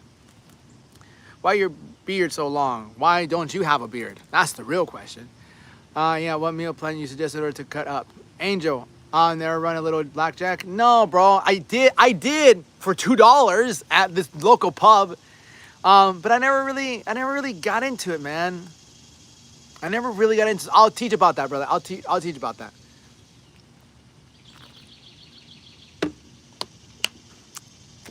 Okay. All right, let's pack it up. What time you woke up today? Today I woke up late, bro. I woke up at fucking 4:15. Who's your favorite beard? I don't know. I like my beard. That's a good thing. The worst thing a gambler can do is win. I think the worst thing a gambler can do is start gambling, right? That's it, bro. Men's mental health. Like, oh, dude, my mental health is bad. Do you drink? Well, boom, done. There it, done. If I ask a guy, oh, my mental health is fucked up. Do you drink? Okay, that's definitely not helping you out. Do you smoke? Nah, that's not fucking helping you out. Why do you get up so early? What do you do? Alexander, I wake up early because there's a level of gratitude. I wake up early to go spend time with God. All right, I wake up early, grab a cup of coffee, I grab a notebook and pen, I grab some scripture, I grab some books, and I learn for about an hour, sometimes 2 hours every morning, because I dropped out of college. Would I fight him? No. Would I fight him? Depending. I'd probably kick him in the leg. Listen to the music for real, so you'll leave the mental illness quick.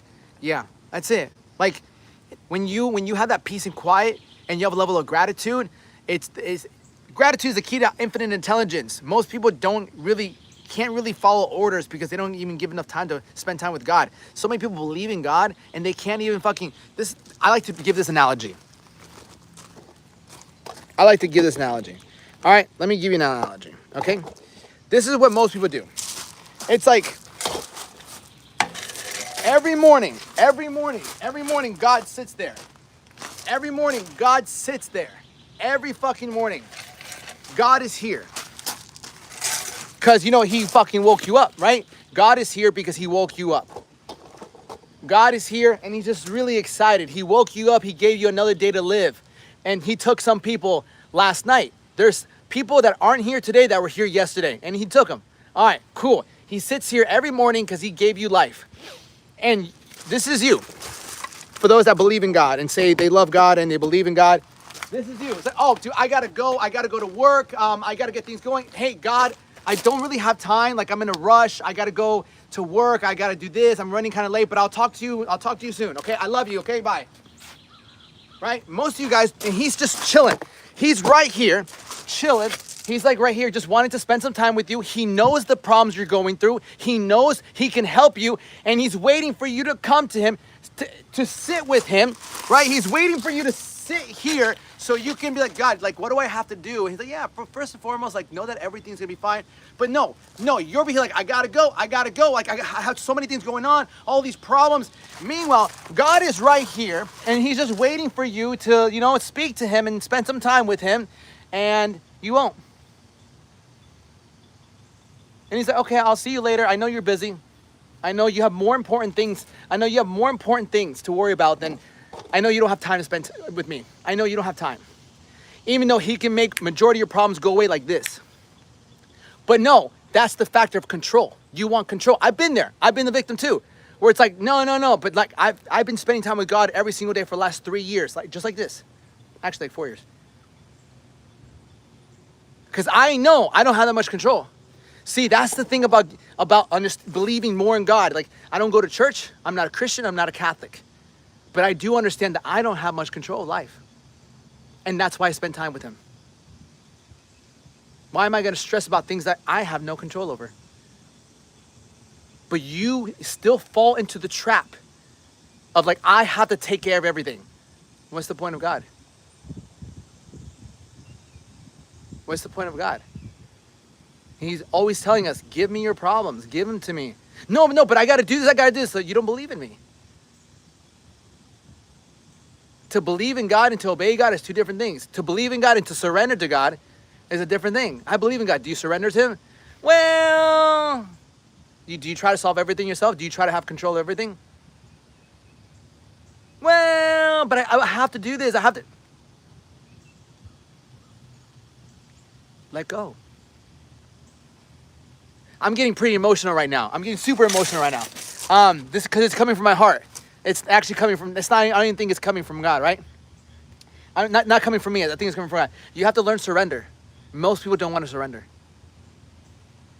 because you're afraid. But what if it doesn't work out? How much do you believe in him? Why are you so afraid if you believe in him?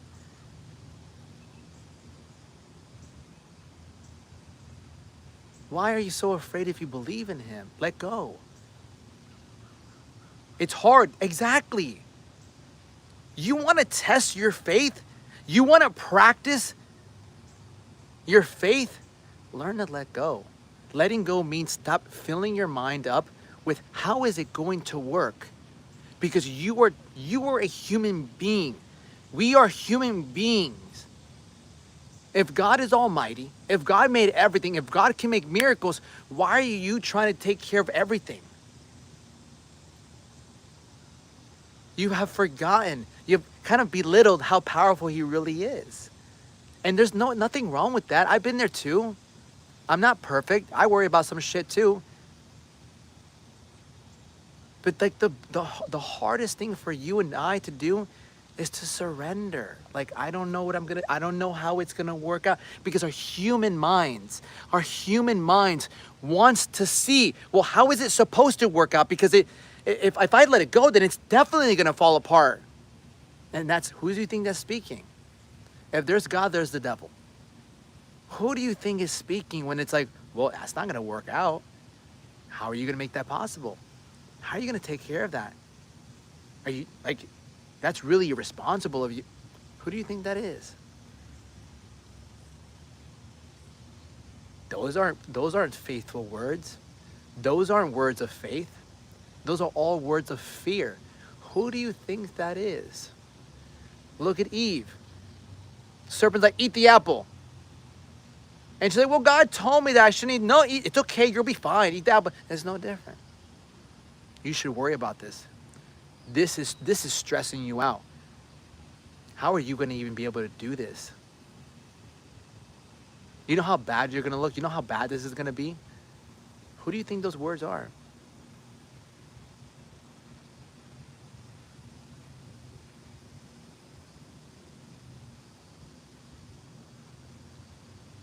I want you to, like, take that home with you today. Surrender. And it's scary. It's super scary. Think about the trust fall. That's what it is. It's a trust fall. All right, are you sure you're there? Are you sure? You can't look. Oh, fuck, dude. That's what you gotta do. That's what you gotta do. Surrender.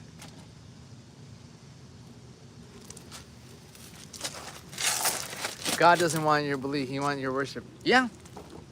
He wants you to surrender. It's not easy. It's not supposed to be easy. Is working out easy? No. Business, finances easy? Nothing. Relationships easy? Fuck no.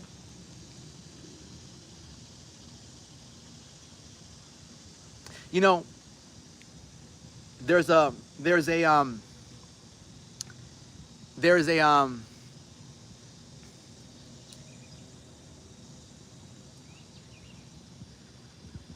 imagine going to a restaurant. This is the way I look at it. Imagine going to a restaurant. Oh no, my phone's gonna die. Imagine going to a restaurant and you get the menu. I'll take the chicken on the cob, please.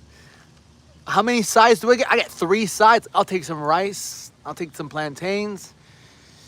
I hate salads. Can I just have some beans? Sure. Imagine putting your order in and you're sitting there. Is it gonna come out? Like, are they making it? Like, are you sure they're waiter, like, are they making my food? Like, yeah, like, sir, can you please, can I go back there? Can I just go see if they're making the food? Listen, I just need to make sure, just for my safety, that they're making the food for me. How ridiculous would you look? How do you think the waiter would look at you? What if you're on a date and this guy's like, what? Or this girl's like, what the fuck is wrong with this guy? Why are you so anxious? Why are you so worried? They're making it. You don't know. Can you see my food from here? Can you see the chef cooking it? Can you see them making it? How do you know it's gonna come out? That's what it sounds like when you ask God for something. and you're just like, they'll probably end up kicking you out. Imagine if you worried as much as your food as you do about your, imagine you worried as much as everything in it with that order. They'd probably kick you out. Like, sir, you're going great. You can't go back there. No, let me just go back there. Sir, you can't go back there. So we're gonna have to ask you to leave. And guess what ends up happening? You end up never getting your food. You end up getting kicked out. So now you for sure didn't get what you ordered. Because all you focus on was the fact that, is it gonna happen? Are they making it? Is it what I want? Is it what I...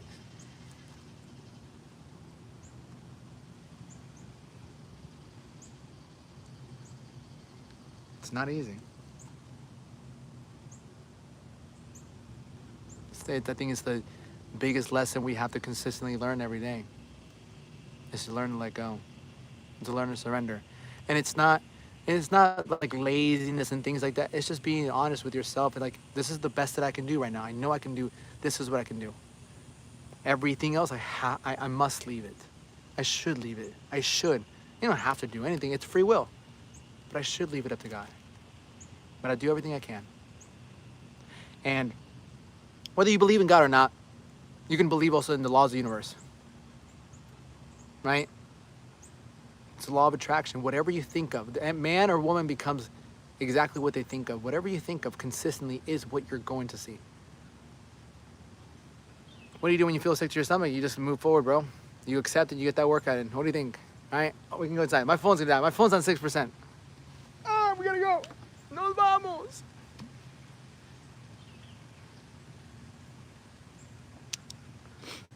I have some close people going through breakups right now. It's not easy. It's not easy. It's tough. Can we leave? Yeah. Vámonos. Whiteboard time. Thank you for the lesson. Let's go. It's so nice out here. Look. How beautiful. Gorgeous. Alexandra, thank you. Thank you for listening. That message came from above, didn't come from me. Understand that. Now you understand why I wake up so early? That's why I wake up so early. That's why I wake up so early. So I can, whatever message, right? Whatever message. Guys, I'm not a good speaker. I'm not a good writer. I'm simply a good listener. And when you dedicate time to spend with the man above, he gives you everything you need. Because you don't conform to this world. The world says wake up and go right into work. The world conformed. The world's like, oh, wake up because you're getting paid. You got to get up and go to the job. You're going to tell me your job's more important than God? Right? Because most of us are always talking to God. We're never listening. The Eastern Orthodox Church. I don't really like church. Jesus never came and preached church, I believe. I believe if you want to get closer to God, you give up everything that you want. Luke chapter 9, verse 23. If any man wish to become a disciple of mine, let him deny himself and pick up his cross and follow me daily. Right? Do I believe in heaven? I guess so. I don't really think about heaven like that. I'll find out. Oh, fuck. Let me put the thingamabobber. I brought my stuff out here.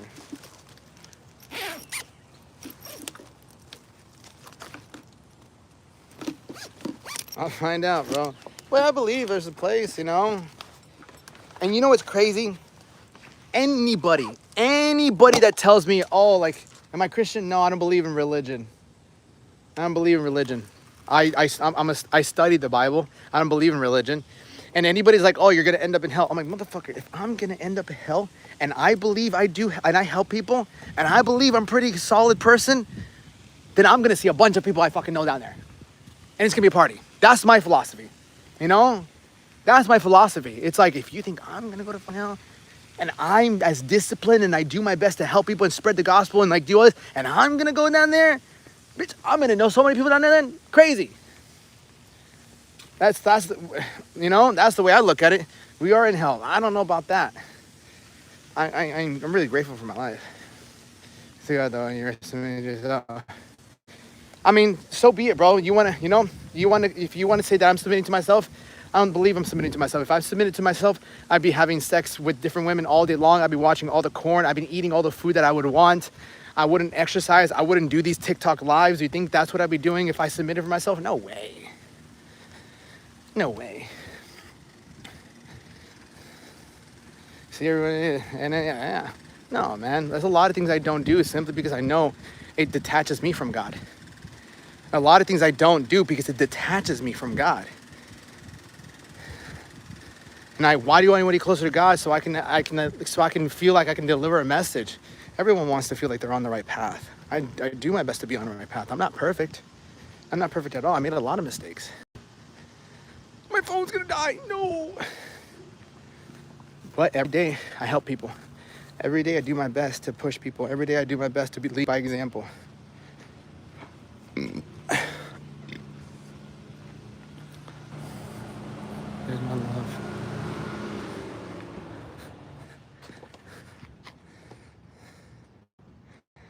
Did you get home?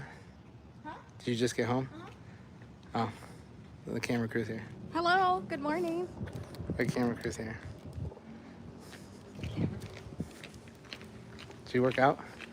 I figured. Did you? Yeah. No, actually, no. I walked.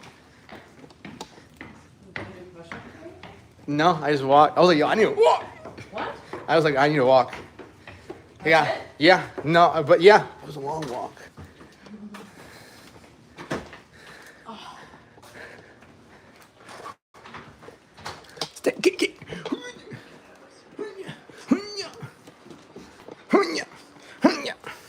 Camera crew. Camera crew. Camera crew. I enjoy the food. Hello, sir. Hello, little one. Say hi to people.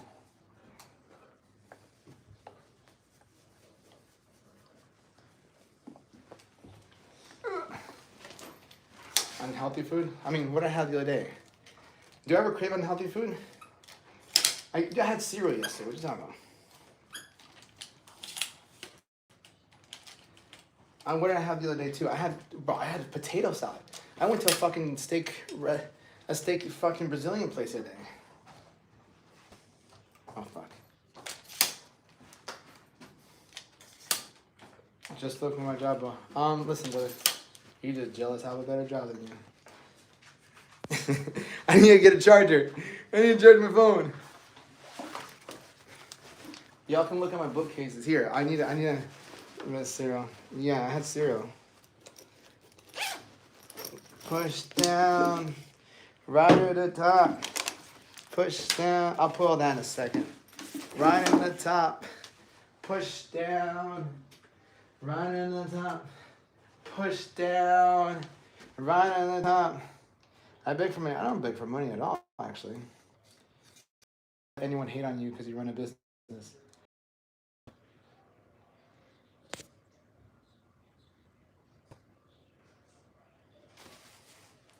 Do you eat meat? Yeah. Yeah, fuck yeah, I eat meat. Oh, my phone's gonna die! Push down.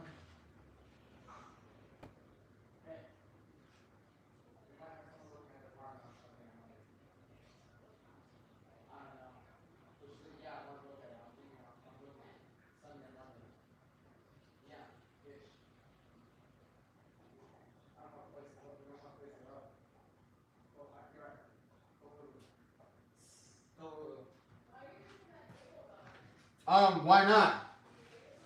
I don't know. I'm gonna see what's up. Wait, what'd you say?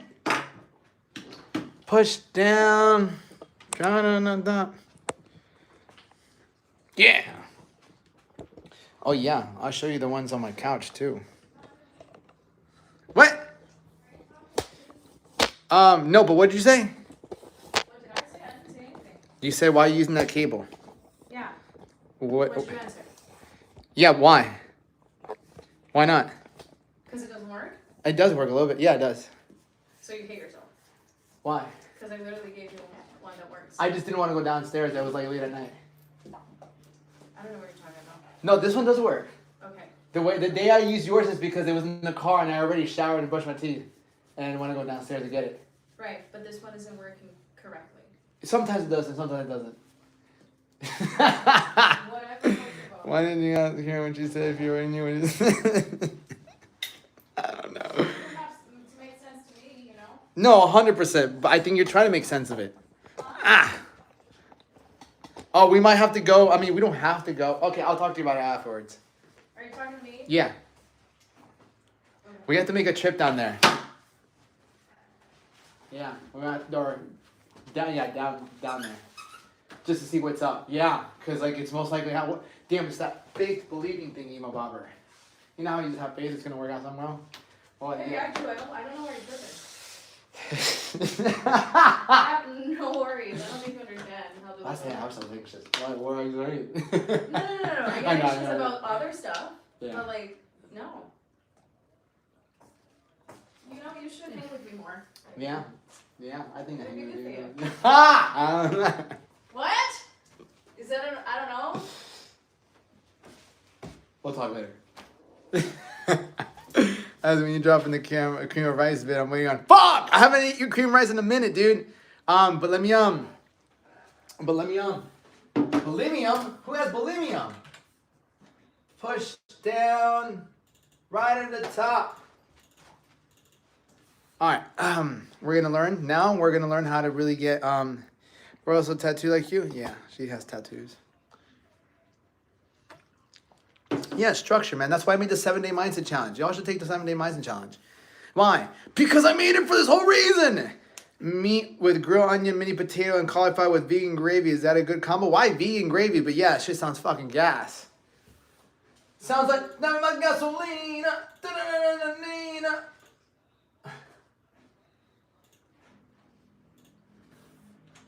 Let me. Fuck me, dude. Here, watch some of my books while I fix up everything. Y'all can read which of these books, and then I can comment. Oh, these are also my trophies. These are also my trophies. Yeah. This is from my bodybuilding show. Yeah.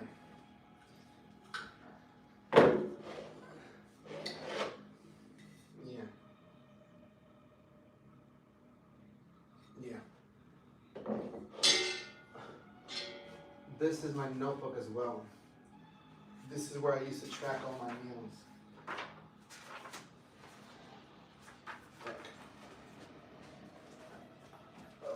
11 a.m. 12 egg whites, 1 cup of rice, 8 ounces of turkey, 1 cup of rice, 8 ounces New York steak, 1 cup of rice, 2 cups of spinach, 8 ounces of turkey, 1 cup of rice, 4 ounces of mahi, 4 egg whites, 4 ounces of steak, 4 ounces of mahi, 1 cup of rice, 12 egg whites, 1 cup of oats, pre-workout, 1 banana, 6 ounces of turkey, 2 ounces of chicken, 1 cup of rice, 1.5 cans of tuna, 1 cup of rice, 8 ounces of chicken, 2 cups of spinach, 1 cup of rice. Workout 9. Yeah. And you kept that since, yeah, dude. I'm telling you, this is like the shit, bro. This is when I got my first coach. I'll show you my first coach. He made me write everything down.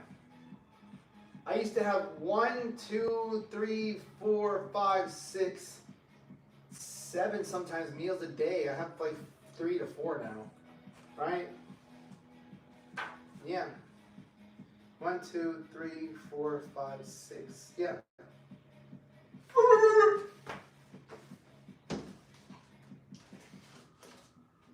Yeah, my certification was 19 years old. Turkey, is it ground turkey or turkey?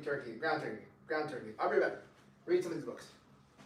Oh, my, how much do you need per month for food? Is there, do you have a Sylvester Stallone Italian agreement? No. I don't know, like $500, not 1, 2, 3, 4. Like, I would say like $500 a month, $600 a month for food. Where am I at?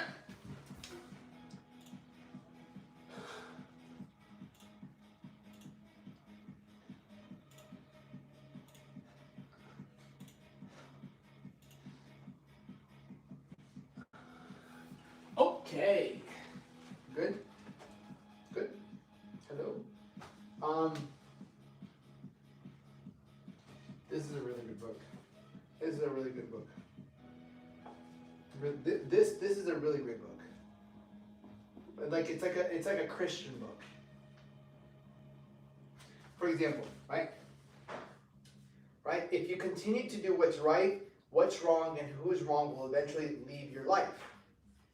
I heard a businessman who had a personalized letterol that read, Right is right even if everyone is against it, and wrong is wrong even if everyone's for it. James 1:12 says, happy is the man who doesn't give in and do wrong when he is tempted, for afterwards he will get as he's rewarded the crown of life God has promised those who love him. You know, spend less time worrying about who is right and take charge of deciding what is right in your life. Don't let someone else choose it for you. Your failures may be planned in hell, but your victories planned in heaven, by heaven. And remember, when someone wants you to do wrong, it's never God who is tempting him. For God never wants to do wrong, never tempts anyone else to do it. You cannot do the right thing too soon for Freya. So, really great book. It's called Be Yourself, Discover Life Mentally. Screenshot, take it. Hello, Manitowan. Hello, everybody. What do you think about this meal prep? I am currently doing ground turkey 91 lean. I chop a poblano pepper. That's fine. Half an onion, and then I found flour to clean tortilla 100. So it's not bad, bro. But it's not so much the food. It's like what order you doing it. How much of you're doing it. You know. When it comes to like getting yourself in better shape, it's gonna come down to not just the food, but the quantity of food. How much you're eating on a daily basis, and it's a lot easier than you think. All right, listen, if you got A's and B's in high school, if you completed 4 years of college, you are 10 times further ahead than me in that department. I got C's and D's in in high school, and I 1 or 2 F's, all right? And I dropped out of college. So if you're anything above that or equal, you can understand how food works, because I'm not special. All right? We did, yeah. Notice rice. I mean, don't go. I get bloated. Why? Because it probably doesn't work well with you. And it might not be all of rice. It might be everything else that you eat throughout the day as well. Well, I'll give you a dog. No. I already walked him. He's good. He's just a baby, my baby boy. My baby boy.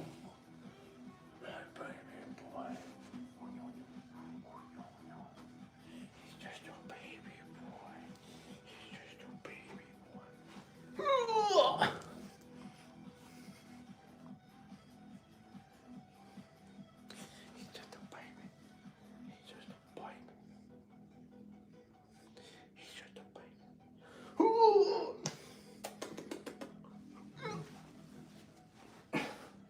He's just a baby. Are you just a baby? Are you just a baby? Are you just a baby? Are you just a baby? Yes, you are. He's just a baby. He's just a baby.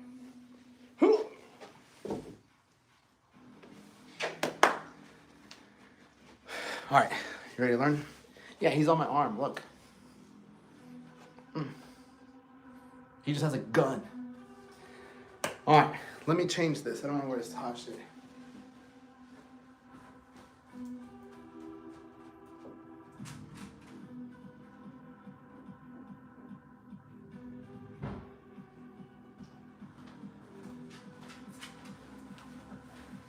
All right.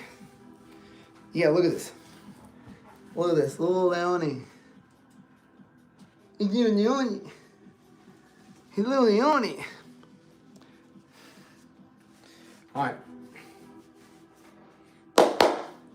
Nice words. Yeah. All right. Beautiful. So let's learn. All right. I'm gonna teach you guys how to fucking get jacked and get I'm a little fat right now, but it's okay. All right. So if you guys want to see more, I want you to know, right? You might see me in shape, but I've gotten many people in shape. This is one of my other clients. This took a year. Okay. This did not take 2 months, 3 months, 4 months.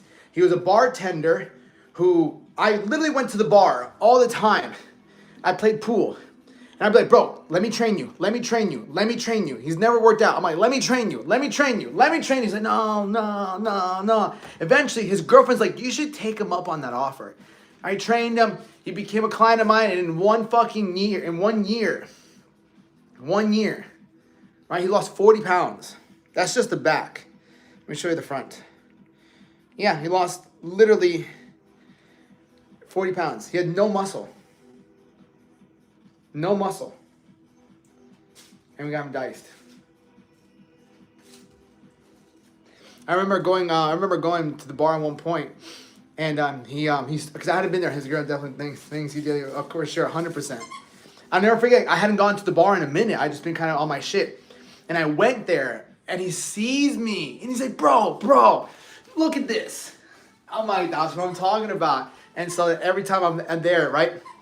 Every time I'm there, here I'll show you his I'll show you his testimonial.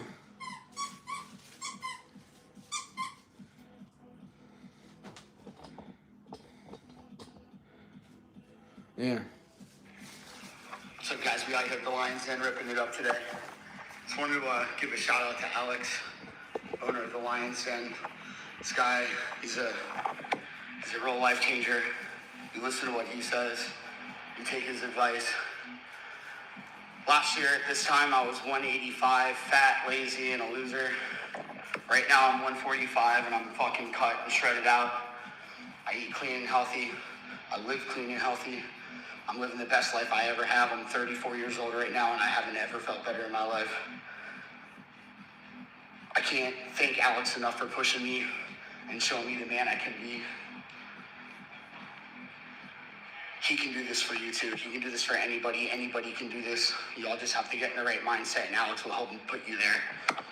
If Alex ever reaches out to you and asks you if you're interested in training, I highly, highly, highly recommend taking him up on that. I've been with Alex, been a friend of his now for about a year, and this guy has just completely changed my entire life, and I couldn't be more grateful for him. Huge fucking shout out to Alex. He's the fucking life changer. Love y'all. Bam! Anyway, so yeah, dogs. Yeah, so and I've had more transformations too, man. Like a lot of people in my life, you know, like gotten people like who are super skinny, like something like that, to Jack, that's Josiah, you know. And again, that's like my gym in the back. That's when I used to have my gym. And I still have that thing. It's in the back of my truck, my sign. But anyway, so I want to, here's another one of my clients. He was super overweight. Gabe, super overweight, shorter guy too. And helped him lose that weight. Yeah. Helped him lose that weight.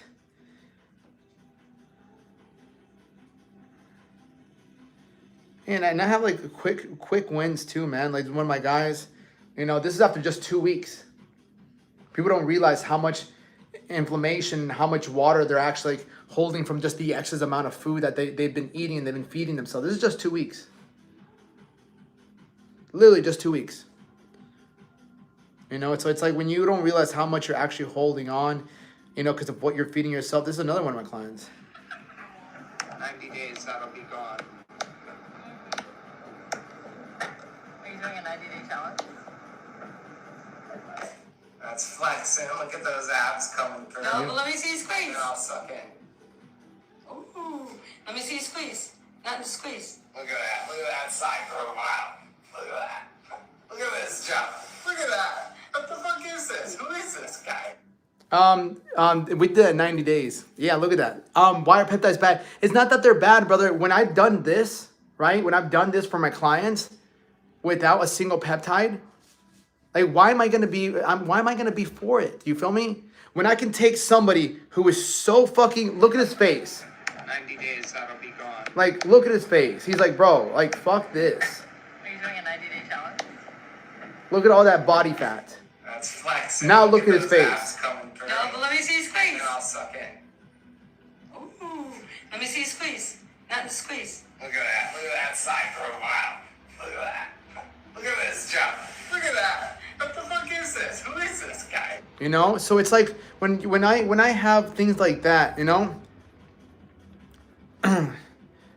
when I have things like that, it's like, why would I recommend something else? You know, why would I recommend something like that doesn't exposure? Oh my gosh, Jesus Christ, bro, they're restricting the fuck out of me, you know. So, and like this is his testimonial, and he mentions exactly what I fucking taught him. Listen up, you excuse maker. It's time to quit those goddamn excuses. Hire Alex Duenas, and in 90 days, you can call yourself a success just as much as he does, because you believe in yourself. You finally learned how to discipline yourself, how to count your macros, but most importantly, how to continue this without him. I finally reached my goal weight. I lost 22 pounds with him in total. Never thought this would ever be attainable. I used to fluctuate my weight by 10 pounds. My weight fluctuates by 6 ounces now. And that's if I'm not counting my macros. 100%. The workouts, no, bro. The workouts are not difficult at all because I need you to really understand this goes for everybody. And I'll give you the analogy that really makes you better understand how all of this really works. And I gotta switch you guys around. Okay? So the analogy that I would say is this. Okay? All right? What do you think? What do you think? What do you think will make the biggest difference in the way you look and you feel? The 1 hour at the gym, right? The 1 hour at the gym, let's say even if it's at the one, let's say 1 hour at the gym, the 1 hour at the gym or the other 23 hours in what you eat and put in your body. What do you think will make the biggest change in your body? The 1 hour that you're in the gym or the other 23 hours in what you put in your body and what you drink and what you put in your body? What do you think will make the biggest difference? Number 1 or number 2?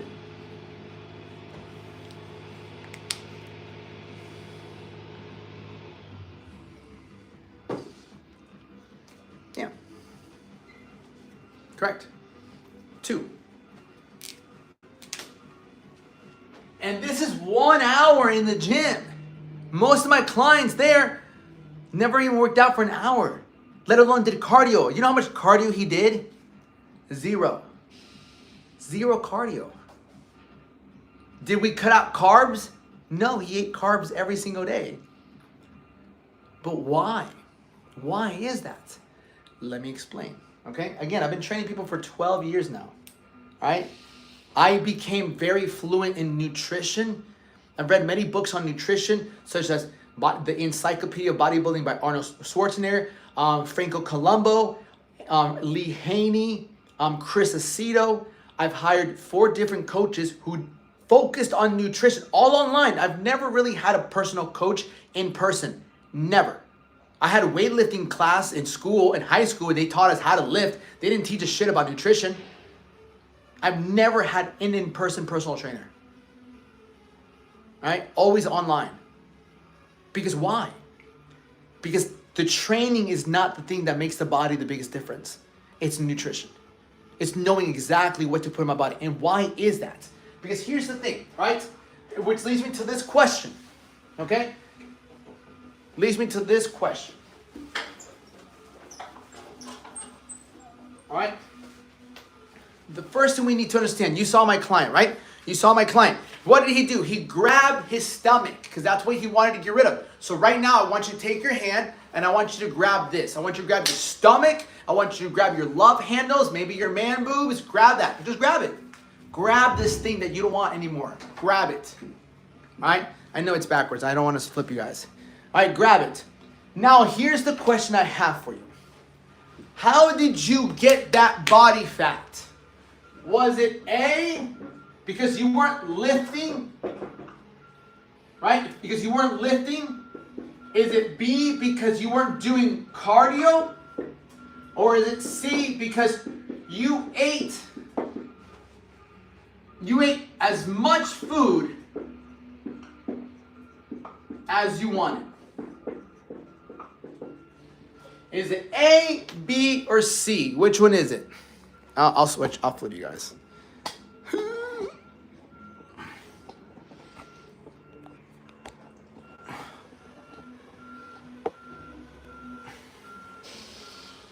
C. Correct.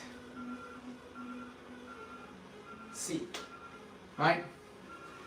C as in cow. Correct. Really? You did not gain body fat. You did not gain those 15, 20, 30, 40 pounds right? You didn't get that spare tire because you weren't lifting weights, because you weren't doing push-ups.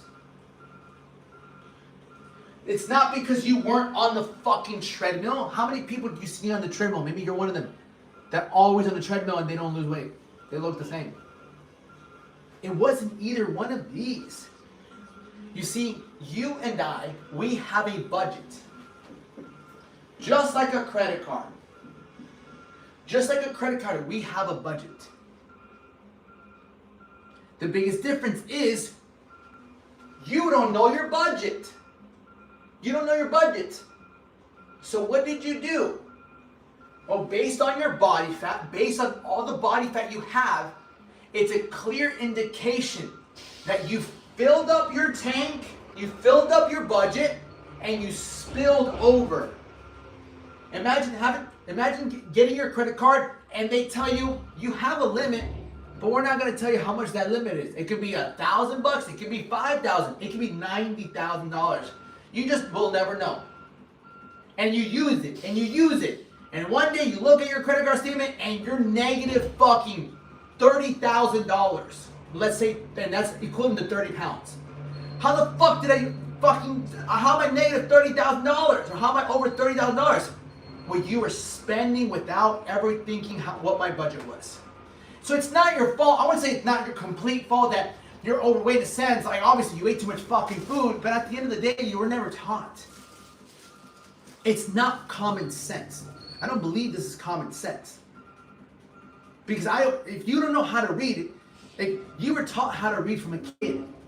You were taught how to speak. If you didn't go to school and nobody taught you how to read, you didn't know how to read. So that's the thing, like, you were never taught about macros, about protein, carbs, and fat. You were never taught what actually puts on body fat, what takes on body fat, what gives you weren't taught. So yeah, you might have information, but it's a little bit more difficult as you get older because you have everything else going on in life.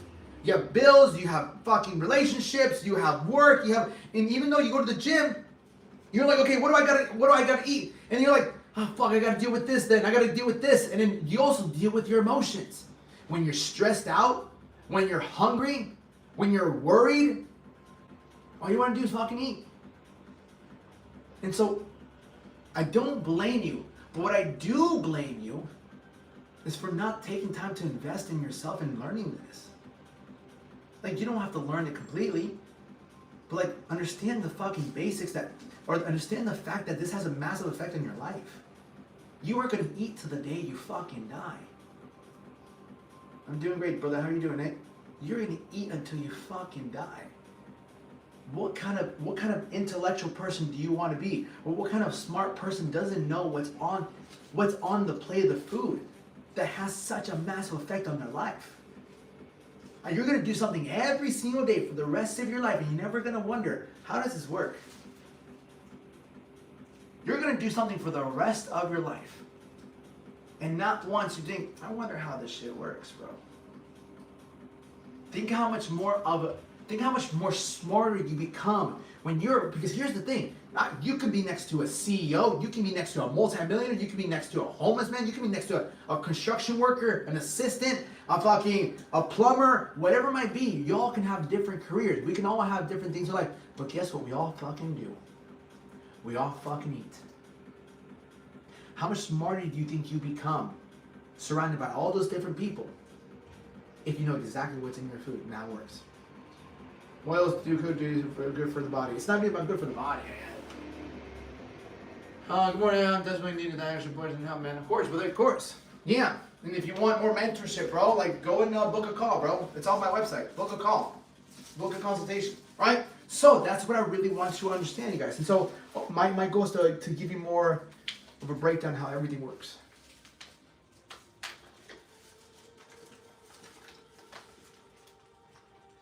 Cream of rice. For food, I follow Ray Pete for food. Do you apply anything he says? That's the biggest thing. That's the biggest thing. You can follow people for food. My goal is to get you to do the action. My thing is to either you're gonna apply what I teach you, or you work with me and I get you to fucking do it. That's it. That's my goal with this. My goal is not to be another guy that you listen. I know you listen to a bunch of fitness guys. If you're here, it's because you listen to fitness people, right? But my goal is not for you to just listen. Did you sneeze? God bless you. So my goal is not for you to listen and exit the other way. My goal is for, if you want to change your life, you have to change your routine. If you want to change the way you look, then you have to change the way you look at food and how you eat food. If you can do it yourself, phenomenal. If you can't do it yourself, even better. I'll help you. I was just talking to a guy the other day, and he's like, yeah, I never really want to hire a coach because I want to do it myself. Because I always felt like, no, I can do it. I'm like, that's ego. I'm like, you feel ashamed asking for help. You know what you should have shame in? You should have shame in the fact that you've been wanting to change and you haven't the last 3-4 years. That's what you should be ashamed of. Knowing you want something and you get to get it. Because when I show him people like this, I'm like, do you think he's ashamed that he went from this to this with my help? Do you think he's really ashamed? Where's the shame in this? There's no shame in asking for help. Imagine you have a child and they're trying to tie their shoe. Their friends are like, hey, come play with us. Come play with it. You're like, give me a second, I need to tie my shoe. And you see your child struggling to tie their shoe. And you're like, hey, let me help you. And like, no, I can do it myself. And you see them struggling and struggling. 10 minutes later, their friend's like, hey, like, we're going to leave you. And you're like, let me help you. You're like, no, I can do it myself. How mad would you be at your child? Why did you just fucking ask me for help? I can do it myself. You're thinking, bro, you're like, why do you have to have an ego? Like, it doesn't make you any worse if I help you. Like, no, that's how you sound. Some people never grow up. I want to do it myself. While you could be at the beach, you could be at the pool, you could have been shopping for new clothes. Shit, you could have gotten that new tattoo, but because you wanted to, but you won't now because you don't feel like you're in shape. Shit, you could be going on 2 or 3 different dates. You're going through a divorce, you probably would be going on a different date right now, right? You probably have a better outlet. You probably would have been drinking so much. You probably could have saved your marriage if you were in better shape, but you didn't want to ask.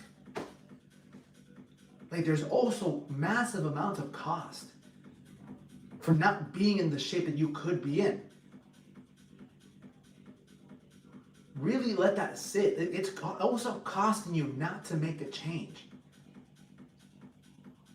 Does it take a low investment to make a change? Yes, but there's also a cost, a price you're paying for inaction and staying in the same spot.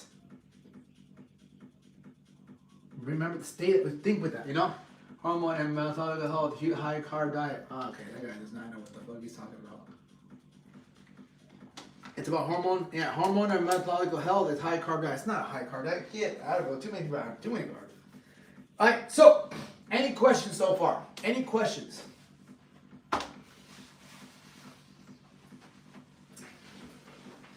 No.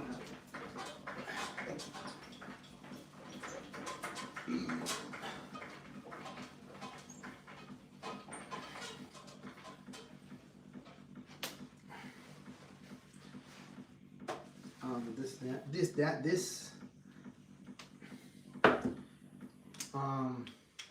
you remember me? I'm Dan from preschool. Dan from preschool. I don't know the. No, not Dan. I don't remember. And then core. Let me oil screen weight.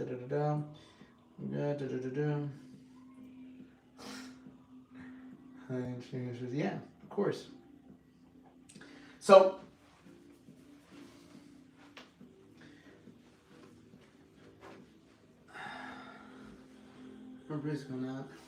So the biggest thing I'll say here is, Chinga, what's up, brother? So the biggest thing I'll say here is this: it's like we need to most importantly have some sort of vision. We need to have an outcome. We need to have something that really excites us, because that's where the motivation drives from, right? And I tell people, right, lack of motivation.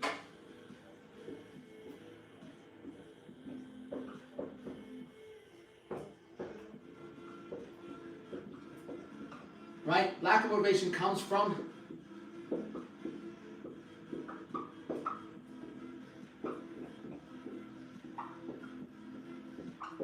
right? Lack of motivation comes from lack of results. Right? And the way I can explain it is like, imagine this is you.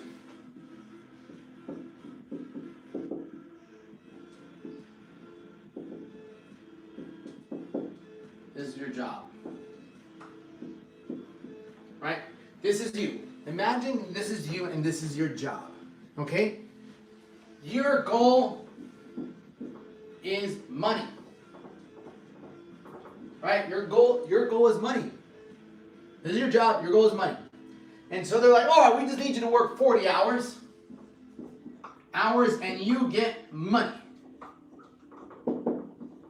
Right? They're like, if you go to work 40 hours, you get money. Your goal is money. I was like, cool. So they teach you how to do your job. You at one point got trained to do your job. They taught you. You didn't just show up and said, I'm ready to do my job. No, the job you have right now, you didn't know how to do it at one point. Somebody, right,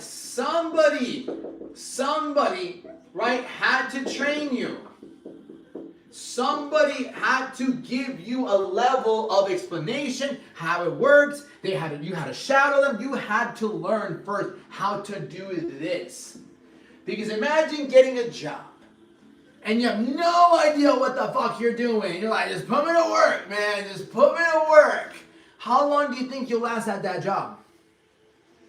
4 hours, 8 hours? You're like, I don't know. You're supposed to be making, I don't know, a tree, a Christmas tree, a fake Christmas tree. And you have no idea how to make a fucking Christmas tree. You're like, do I put this here? And no one's allowed to train you. You have YouTube and you're like, okay, I guess this goes here, I guess this goes here, and it looks like a fucking bush. Doesn't even look like a Christmas tree. It looks like a fucking bush. You're gonna have your fucking manager be like, yo, what the fuck are you doing? And you're like, I don't know, this is my first day here, I'm not sure how to do this, right? You wouldn't last that long. You'd probably get fired, right? Right? You probably get fired. You know what the fuck are you doing? We need tree makers, not bush makers. But would you be upset at yourself? Or would you think, man, no one's ever taught me how to make a tree, dude. I don't know how to do this. Right? That's number one. Number two, let's say someone trained you already, you got your job. Now like work 40 hours a week and you get money. Cool. You go, you're like, I get some money. Cool, I got money, I'm starting paying my bills. What if one day you go to work for 40 hours and at the end of the 40 hours you get paid $0. At the end of the week they're like, hey, we are about the paycheck. Right? Sorry, but we can't pay you. You're thinking, what the fuck? Like, what do you mean you can't pay me? So, yeah, this week we just can't pay you. You know, some things are kind of off, you know, like we just can't pay you. All right. You'll be like, bro, like, I need my fucking money, right? But they're like, they insist, look, we can't pay you, but listen, next week we promise we can pay you. So you're angry, you're upset, you're like, well, I can't fucking quit right now, like, I gotta keep going, if not, I have to look for another job, it's gonna take me like 2 weeks. Like, you guys promise me you'll pay me? Yeah, hey, promise. Show up again, we'll pay you. Maybe even double. Oh, shit, maybe even double. Say less. So you go to work, you're a little distasteful. You got a bad taste in your mouth. You're like, fuck this manager, fuck this job. They better fucking pay me because I got bills and shit. You're pissed, right? You're pissed. Now you're pissed and you're stressed. Pissed, stressed, combination. You start drinking. You start drinking a little too much. You know, you're like, fuck these people, they don't got my money. You start eating a little too much. You know, you're like, fuck it. You know, you're kind of pissed off, right? Second week comes along. You get paid like $10. You get paid like $10. After all that work, after those 2 weeks, 80 hours, you get paid $10. Right? What? What up? Khabib. Right? What would you do at that point? Would you quit? Or would you continue? Put it in the chat. What would you do at this point? Be honest. You worked 2 weeks, you worked 80 hours, and you got paid $10. What is somebody? Would you quit? Or B, would you keep going?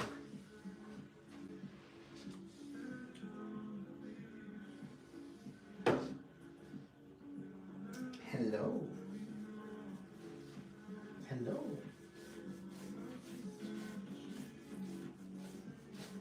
Hello, Sunflower. We're talking about like nutrition, but I'm making a scenario. I'm telling a story, right?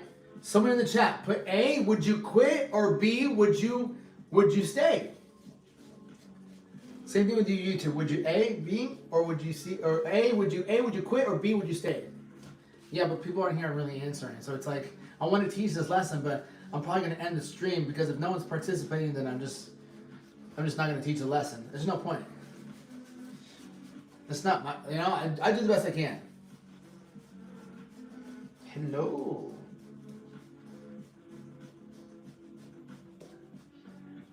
Sorry, man. I hope I have you and a work meeting at the same time. Julio, I appreciate that. Julio, I appreciate your honesty. I might just end it for TikTok then. Here, I'll do this, bro. I'll end it for TikTok. Yeah, I'll keep going. I appreciate you, Julio. Julio, you answered. So I ended it for TikTok. All right, beautiful. So, I like your reply. So, bro, this is what I'll say, okay? So, it's B, all right? The thing is, it's B. I mean, most people would quit. Why would most people quit, right? Why would most people quit? Because, brother, you're in your job right now, right? Would you quit if you didn't get paid? Absolutely. It's the same thing with the gym, right?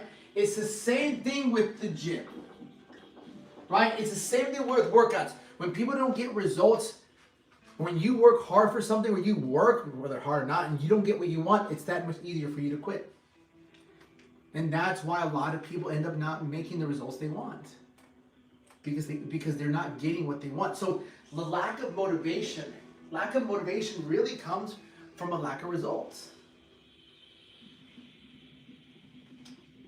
So I say this.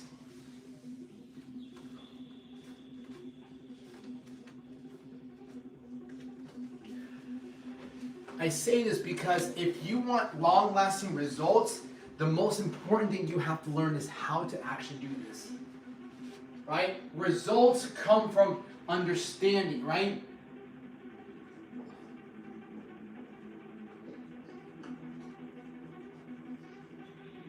Understanding and application.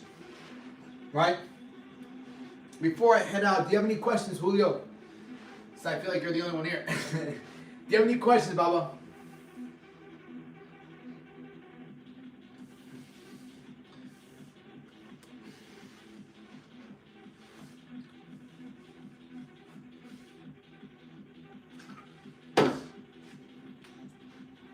All right, beautiful. I'm going to end the stream, but if you have any questions, I guess you can message people on YouTube now, right? I guess you can message people on YouTube now if you want more questions, or if you want, again, the 7-Day Mindset Challenge or the Macro Mastery Guide, which they're both free. You can click the link in my description, check out my website, and you'll see it there, right? Is how much I implement the food, how to calculate. Of course, brother, my main concern is, yeah, 100%. So that really comes based off how much food and how much to eat, when to eat, really comes from, depends on where you are, what your experience is, and where you want to go, my brother. Because the perfect plan isn't the plan that tells you like what you need in the sense of like, I've made the mistake in the past of giving certain clients exactly what they need to do to get to their goal. You might think, well, isn't that what they need? Not necessarily. What I've learned and where I found the most success, because I found a lot of failure in that. Where I found the most success is giving my clients exactly what they needed in their current situation. Right? The best way I can put it is like, if you want to run a 5K, which is like 3.5 miles, something like that. If you come to me, Alex, I want to run a 5K in 3 months. I'm like, cool. And then I'm like, okay, so you need to run 2 miles every single day for the next like 3 weeks, and then 3 miles and X, Y, Z. But if you haven't ran in a year and you're out of shape, making you run 2 miles a day will kill you. It'll kill you. Like, you'll want to give up. So the best thing is not to tell you need to run 2 miles a day to be ready in 3 months. It's like, what can you do now? All right, how about you run half a mile?